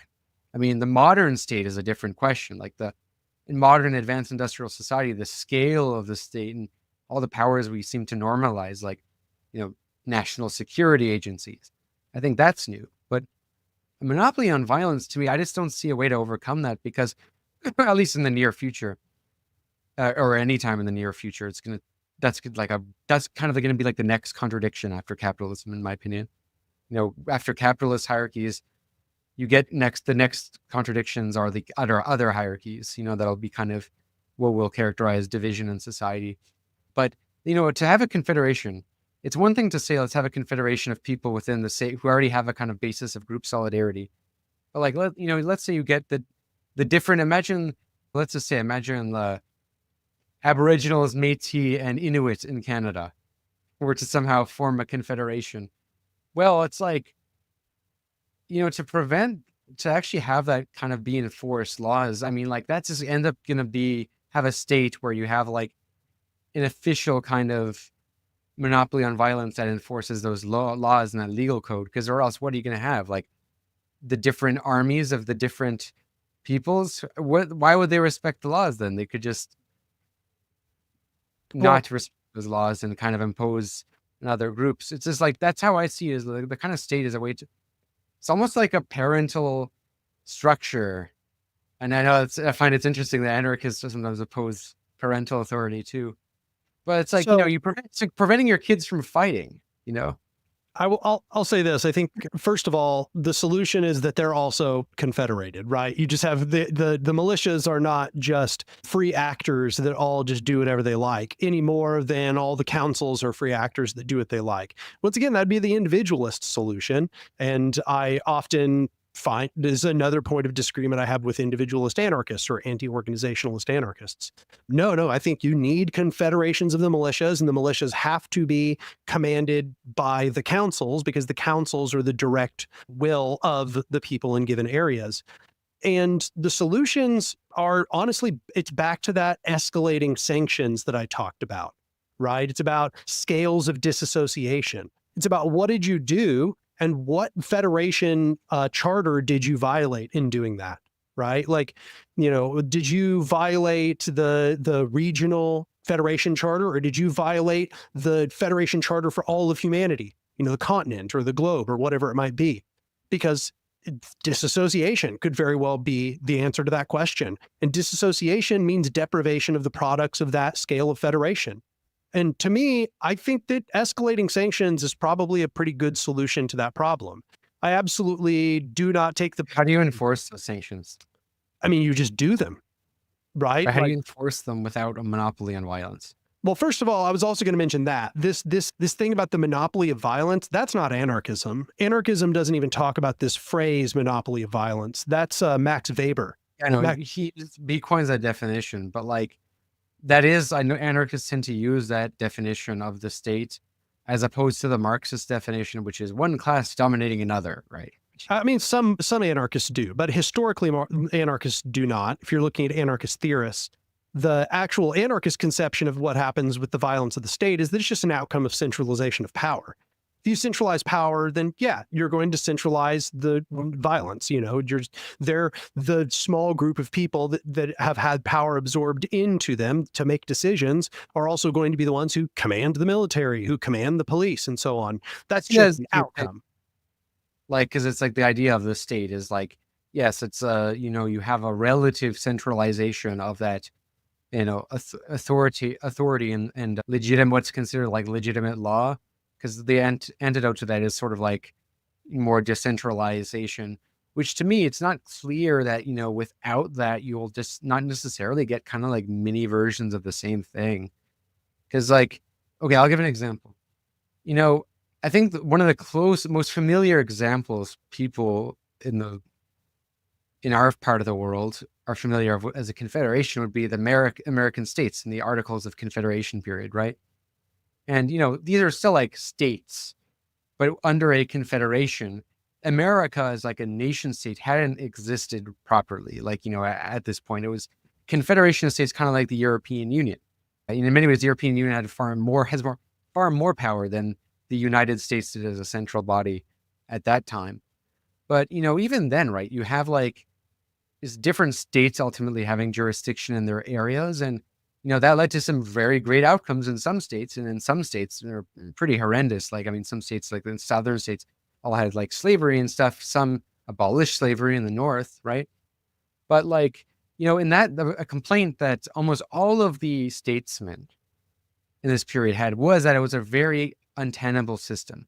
The Federalists ultimately took advantage of the quote unquote chaos of this period to impose a highly undemocratic authoritarian system with the U.S. Constitution.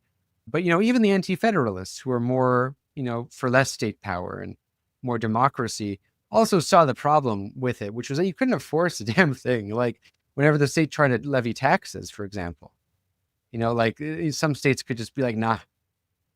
And because there was a consensus mechanism where all the states had to agree, it was very hard to get anything done. And I think, that like I imagine it as a sort of obstacle with confederations is like, yeah, how do you ultimately get all these groups who become part of this confederation to agree without a sort of process that once the decisions are made, they have to abide by them? There certainly will be an expectation they'll abide by them. I think that much is certainly the case. And how do you enforce that? That's what I'm asking. Once again, escalating sanctions. You start with the smallest possible solution. You start with literally conversation. That's step number one. Conversation doesn't work. You move to discussing forms of disassociation.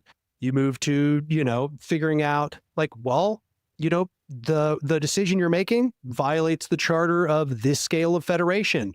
It sounds like you no longer are part of that federation. So it sounds like you don't get the fruits of that federation, right? That federation distributes arms, food, shelter, whatever. Well, cool. You don't get access to that anymore. You violated that charter. Now, all of the other people in that federation, they're not going to supply that to you.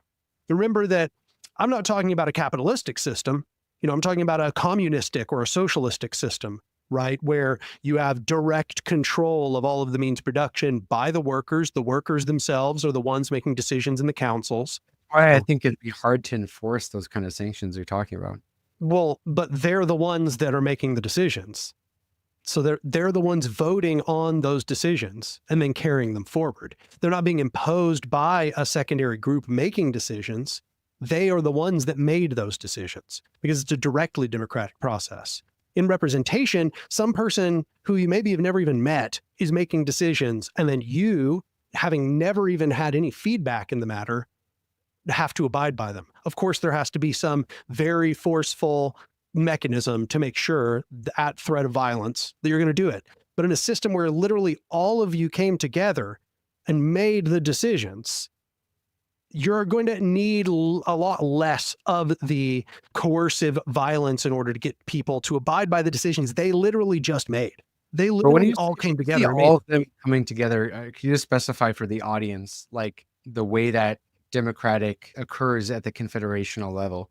Because to me, I still imagine that, it's going to be people of the local areas who are going to be voting on issues pertaining to their local areas, which are reflected in the democratic process of the confederation.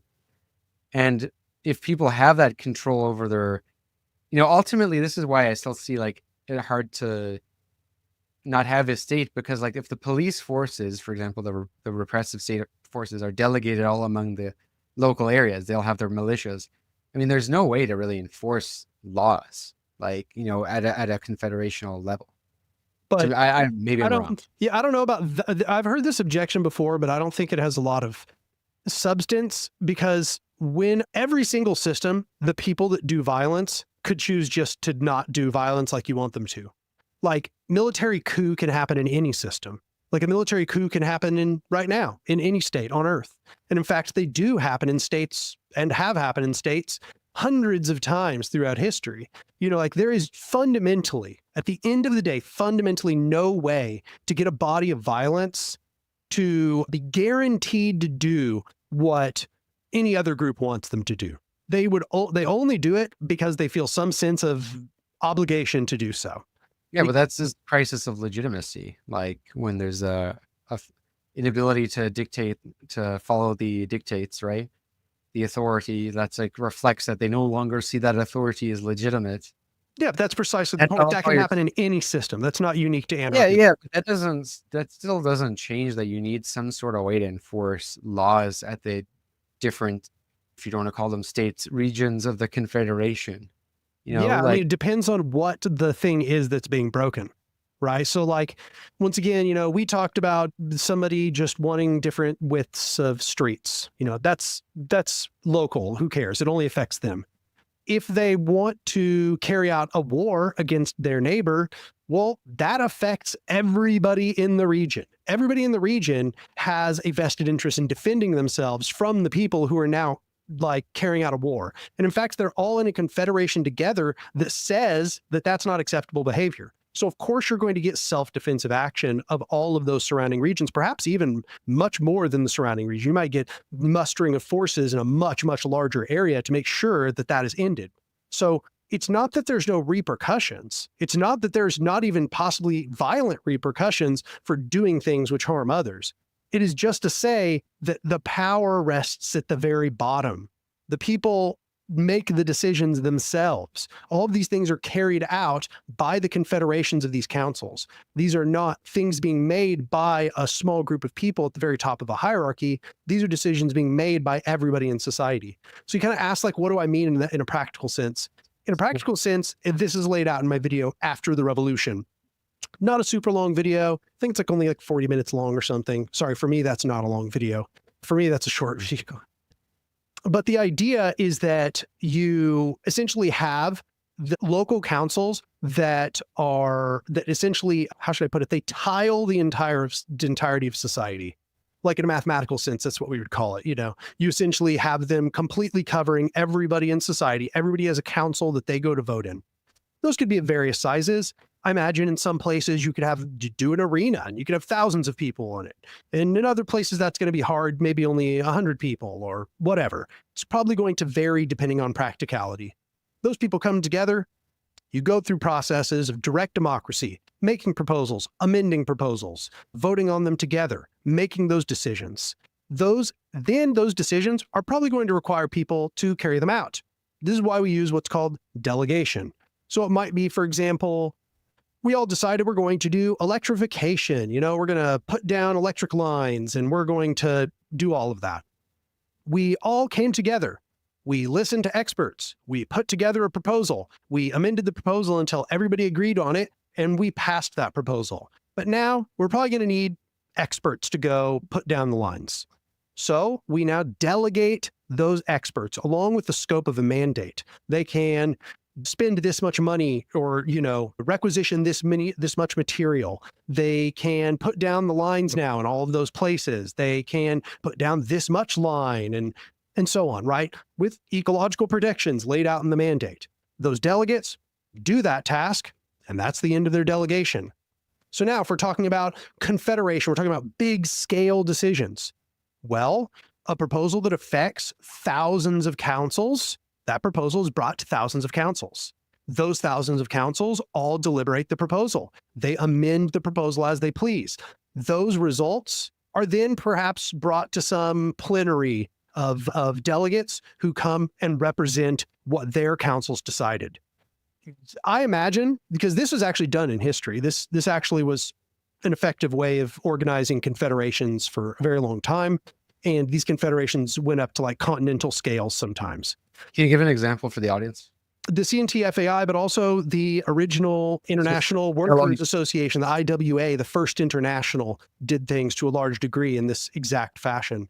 In fact, the actual First International, the big meeting that we all hear about in the books, is a bunch of delegates from a bunch of individual councils, a bunch of individual groups that all made decisions on their own about specific proposals. Those results were brought to the First International, and the And then they delegates. split. Yeah, it led to some problems, right? Yeah. But I do want to say as well, this is in some sense just a description of how this was done historically. We have technology now. We have the internet. We have cell phones with apps on them. We could clearly make this process easier. Imagine, this is just a ideation, wild ideation, because just helping people get a grasp on this. Imagine everybody in society has an app on their phone. There are proposals coming through the app all the time. The proposals have a bunch of information about them. They say how many people have already voted yes and no. They list out all of the amendments. There are forum topics where people are discussing all of the amendments. There are people talking about their objections. There are people disputing and having discourse over those objections. And you just go and engage in that discourse. If you have problems, you discuss under the amendments. You press a button and you confirm, yes, that is my vote, or no, it's not my vote, or whatever. This could all be automated. We live in 2024, right? Not 1876 or whatever. When you said councils, just to specify for the audience, you're not referring to workers' councils, are you? Because in today's day and age, the category of workers is kind of ambiguous. I mean, who's participating in these councils? Is anyone? Yeah, I mean, popular assemblies. So, I mean, everybody in society. I know Marxists have, there's council communism as part of a Marxist tradition, which is workers' councils. So I'd like you to kind of just clarify that a bit. Yeah, I'm not economically reductionist. There would be workers' councils. Obviously, people in workplaces need to have a form of democracy to make decisions within their workplace. But there need to be popular councils which just deal with a variety of different kinds of issues that are just the basic issues of managing any sort of municipal region, right? You're just going to need to, like I've discussed, the width of the roads, when do the street lights go off at night, and, what areas have this form of electrification, and what kinds of infrastructure is built. That stuff obviously isn't going to be made in workers' councils in a workplace. Like, that's just not an appropriate place to make those decisions. Instead, you would have to have generalized councils that just everybody in society or everybody within a region come together and make decisions about all of those sort of basic civic functions of society. So there wouldn't be a technocracy. We would hope. But I got to say, I do think that the main criticism of this structure that I've proposed here is that the delegates could become a technocracy. If they have ongoing tasks that go for years or decades, you could imagine that experts would be put in these delegate positions, and that it's possible you could develop some technocratic bureaucracy in that process. And I do think that you would need to have a society that has cultural sort of protections fighting back against this possible natural tendency to develop a sort of technocratic bureaucracy. What would you say to someone who would say that this all sounds like one endless meeting?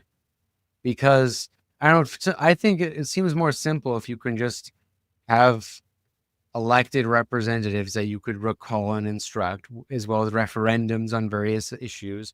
And, that government that is elected, which, you can ultimately revoke, they have to, as the representatives who the people put in power, they have to appoint a kind of, I guess you could say technocrats, who they could just as easily throw out if the people who put them in power and can throw them out decide.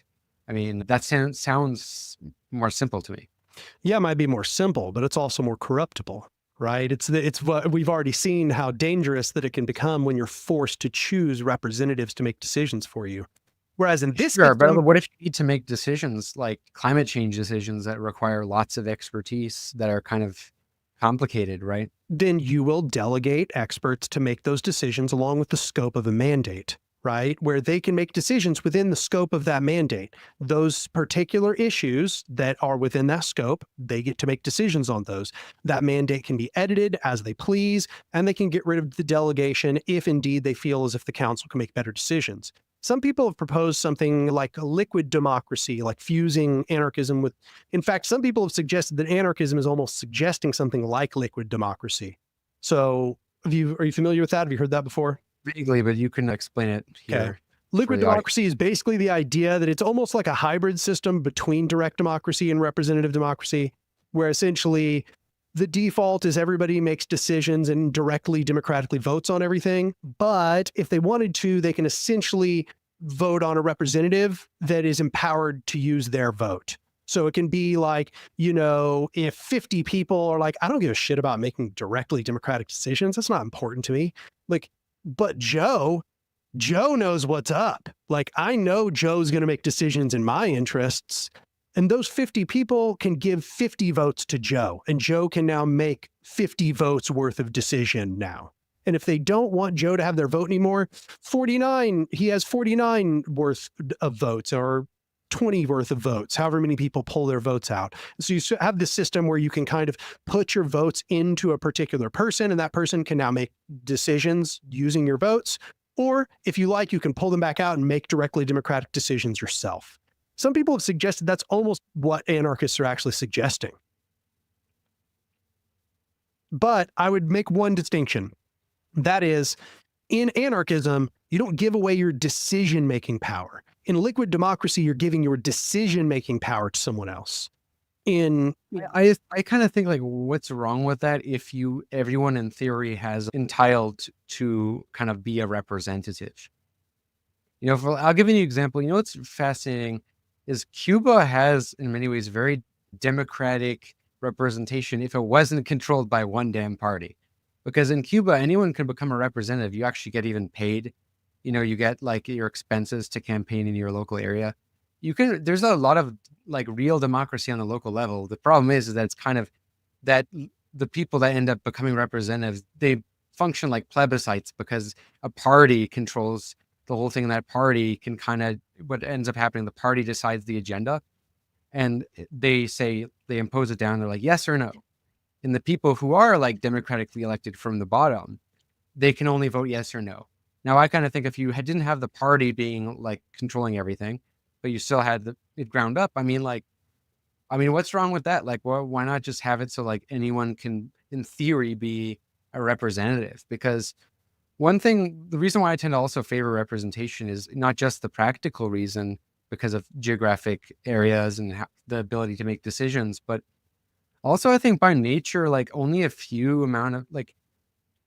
only some people in society have quote unquote strong wills, in the sense that I think a lot of there's people who have strong wills, and that doesn't mean they have the correct opinions, but only a few people have strong wills. And I really do believe in that famous Freud quote, which is a lot of people are afraid of freedom because freedom means responsibility. And I think a lot of people, want to delegate their responsibility, and I think the idea of having an equal entitlement to political power, no one is monopolized, I think that's important. But the idea that everyone has to the idea that, against representation, I don't know. I don't really see it. To me, even if a liquid democracy system, right? If you, say let's say give it my vote to Joe or whatever, to me, it just seems like a more bureaucratic way to do representative democracy, The thing is that in representation, so here we kind of come to the critique of representation. The critique of representation is that it's not representation. In fact, it can't be. The problem is that the representative is one person with their own opinions, with their own desires, and they're meant to represent a very large group of people. How many people do representatives represent in most occasions? Thousands of people, tens of thousands of people at times, but hundreds of thousands or millions in other occasions. There is no way that representative can conceivably represent the needs and desires of everyone who voted for them. And furthermore, it's not possible to create a slate of representatives that will have everybody's possible desires and needs in mind. For example, when I vote, I've never once voted for somebody who actually represents my desires. I've always voted for the lesser of 2 or 3 or 4 evils. That's always been the case. We manage democracies. You know what I mean? There's all kind of barriers to entry. One, capitalism itself is a barrier to entry. The fact that some people have to work for a living. I mean, makes it so that, not many people can participate off the bat. And also, let alone when you have like a system where it's like really restricted as to who can even be platformed, who can easily build parties, campaigns. And I mean, look, let's say we had, what do you think of sortition as a form of representative democracy, where it's representation, but the representatives are randomly selected by lot? Superior. It's better. Because that's Varoufakis's solution in Another Now, and I found that kind of interesting. It's like Athens had that. The Council of Magistrates was selected that way. And the Zapatistas actually use it to some degree. The Zapatistas have councils, but they know that not everybody can be in the councils all the time, right? They have lives, they have to be doing things. The councils are very large, and there's many of them, but they essentially rotate. They do rotation and sortition to figure out who's going to be serving in the councils for a particular stint of time. So that is actually a very anarchistic solution in many ways. In fact, anarchists in their organizations often use sortition and rotation. Cooperation Tulsa, the group I'm part of, has used sortition and rotation for particular delegated roles. Like rotating who is the meeting facilitator, for example, who is secretary, who keeps track of everything, who is in-reach coordinator and outreach coordinator. We've done sortition and rotation with those roles many times. But for me, the way I look at it is I'm looking for a system where the people can make the decisions about how they want that all to be administrated themselves. If it is the case that, say, we have a council of 200 people, those 200 people do not give a shit about making decisions. They don't want to make decisions. In anarchism, they could just delegate all those decisions away. They could delegate, they'd be like, width of the streets, don't care. Let's delegate it to Bob. Bob's going to make decisions about widths of streets now. Bob, if you screw up, we'll make decisions, but you just work, you do that. Next time they come, and it's like that's a recipe for demagoguery, is it not? No more than a system we already have. The difference is that in this system, the demagogue has to convince everyone, whereas in the system we've got, they just have to convince whoever's voting.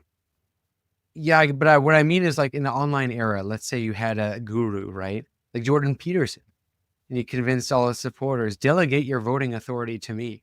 Now, the people are democratically choosing to delegate their authority to him, but now he has like the voting power of like thousands of people, whereas that would make him more dangerous than he would be if he just was one representative in a chamber of government that had like, 1,000 representatives. Well, that's a problem with liquid democracy, but I would like to emphasize that is what I'm talking about, liquid democracy. I'm not talking about anarchism per se in general, but the liquid model. Yeah, that's actually why I don't advocate liquid democracy. I don't like that. That sounds like a really bad risk. Because the liquid model to me seems like just like a more risky, unpredictable version of representative democracy. I think it's the people who advocate liquid democracy are advocating it because they like that it can still default back to direct democracy if people are not pleased with the liquid Democrats, I guess we might call them the liquid Democrats decisions. Like for me, I think delegation is a better solution where it's just specific. You develop particular mandates. Yes, we all still have the raw decision-making power down at the bottom, but we develop specific mandates. That person now does things within the scope of this mandate. Over here, we have people doing things within the scope of this mandate. Cool. Did we delegate everything that needed to be decided? Let's go home, right? But representation, I think what's dangerous about it is that it's locked. It's locked. And so in that sense, you have to choose somebody to make decisions for you. There's no way that you ever get back that decision-making power. There's no way to default back to a directly democratic method. But you could just run as a rep for yourself, or instruct, but not in every system and not in many systems. You and the other locals could sign a petition, right? Like imagine if signing a petition now, we do this all the time, but imagine it actually like did something, right? If enough people had to sign a petition that the representative has to go, we have to re-elect a new one to have a new mandate that we instruct. Like to me, that is like, it's not locked. But if let's say there's 10 representatives for your area, then that's it. You're stuck always just choosing between 10 people that make decisions for you. Why can't like the question isn't because it's like the most just, it's also like what is practical for making decisions. Because like, when you have like this process of everyone has to decide every time everything. It's like, how do you just get things done that need to be done, not just in a climate situation, an economic crisis, but even like a war situation, right? Like where there's like stuff needs to just happen fast. Yeah. So like that's when you would delegate people into positions of, you would delegate people with mandates that have scopes that are about military procedure. Like it's pretty much the same answer in every single situation. Okay, I don't want to make decisions about every single day what happens at the hospital. I don't know anything about hospitals. I don't know anything about medicine. So we're just going to create a mandate for all of the delegation about the hospital that just says, y'all make decisions about hospital stuff. If something goes wrong, maybe we'll revoke the or we'll alter the mandate, or we'll revoke delegation. Same thing goes for the military. You just say, okay, cool. We're going to create these units, and then they'll have democratic processes inside of them. They will themselves determine if they need commanders or they need people to make quick military decisions. They can delegate people within those structures. Imagine it's fractal, right? Every body we create, it has the power of delegation inside of it. It delegates a group of people, they have the power to delegate inside of them. And it's this iterative process where delegation can be meted out. Sorry, get an alarm on my phone. Delegation can be meted out iteratively within the mandate at each iteration. So you develop a mandate, it has a scope of possible things that can be done. That creates a new group. That group can now create mandates within that scope. That new scope constrains the mandates of the next layer of delegation, and so on. And you essentially just structure everything out this way. The reason to me this is vastly preferable is that if there is some form of corruption, if they make decisions that are not in line with the people's will, then they can be withdrawn. We can alter their mandate. We can just put some new person into the position of delegate within the previous mandate if we like. Or if we don't think that the mandate is needed anymore and we realize that delegation is just leading to negative outcomes, we abolish the delegation and we make decisions in the councils again. This way, it's flexible. This is the Lego set, understanding of building these structures, where we can take them apart piece by piece or alter them as we please down to small details. We have granular democratic control. I have a hard time imagining how that would happen in the COVID times. Because sometimes like emergency situations involve policies that are not necessarily very popular. And sometimes the technocrats, a lot of the time it's their fault. Sometimes they're just screwing up because they're bad. But sometimes people are just naturally very impatient. And there's only so much an elected official or even an official, government official can do. And I feel like having that direct, recallability of even the technocracy could make it very hard to actually commit to any long-term projects or do things that don't yield immediate results. And that's where I see like representation is the kind of filter. Like the representatives would select the kind of technocracy, and the representatives are immediately recallable to the people, And also I see that as like viable just because I think like that's existed in like, for example, United States history. It is a tradition you could really appeal to. You could say, this is stuff Thomas Paine advocated for. It's not that radical. I always think of like, how do you present stuff like ideas that might not seem totally crazy? But, speaking of crazy ideas, so I want to, in the back room, because we are approaching way past time on the public segment, and for the little time we have left for the back room, I do want to get into two topics. One is certain examples of like how these states would defend themselves against, let's say an imperialist hegemon trying to invade them. And the second one I think I really want to get into is, like the role of political parties, if any. And I kind of want to pitch you a solution that I tend to lean towards, which is a bicameral government that involves parties, but also involves this house that's selected by lot. I don't know, we'll talk about it in the back room. But yeah, thanks for, for your time. And for the public segment, is there anything you want to plug before we head into the back room? The two videos that I've made that were most pertinent to the discussions that were had here are After the Revolution, which gives you at least some conception of how this is all structured at layers of iteration, and a video I did called When Consensus Fails, which lays out this concept of escalating sanctions, protections for minorities, how a consensus process kind of fundamentally might just avoid these problems to begin with, different kinds of outcomes and solutions and so on. I think those are probably good follow-up videos if the questions of practicality are the ones that you're interested in. But yeah, no, also just go visit my channel, Anark, which is ANRARK, if this sort of thing interests you or you just want to learn more about anarchism or libertarian socialism. Give the show a 5-star rating if you like these conversations and like exploring new ideas. See y'all in the back room. My only hope is that when enough people become pessimists, then out of despair, somebody maybe does something. But you know why I also like to be a pessimist? Because it's the only way to have a nice life. If you're an optimist, then always bad things happen and you are always disappointed. When you are a pessimist, then you look around, okay, there are bad, but from time to time something nice happens and you are, as a pessimist, you are a little bit glad all the time, no? You are listening to One Dime Radio. Become a patron at patreon.com/onedime to support the show and get access to extra content.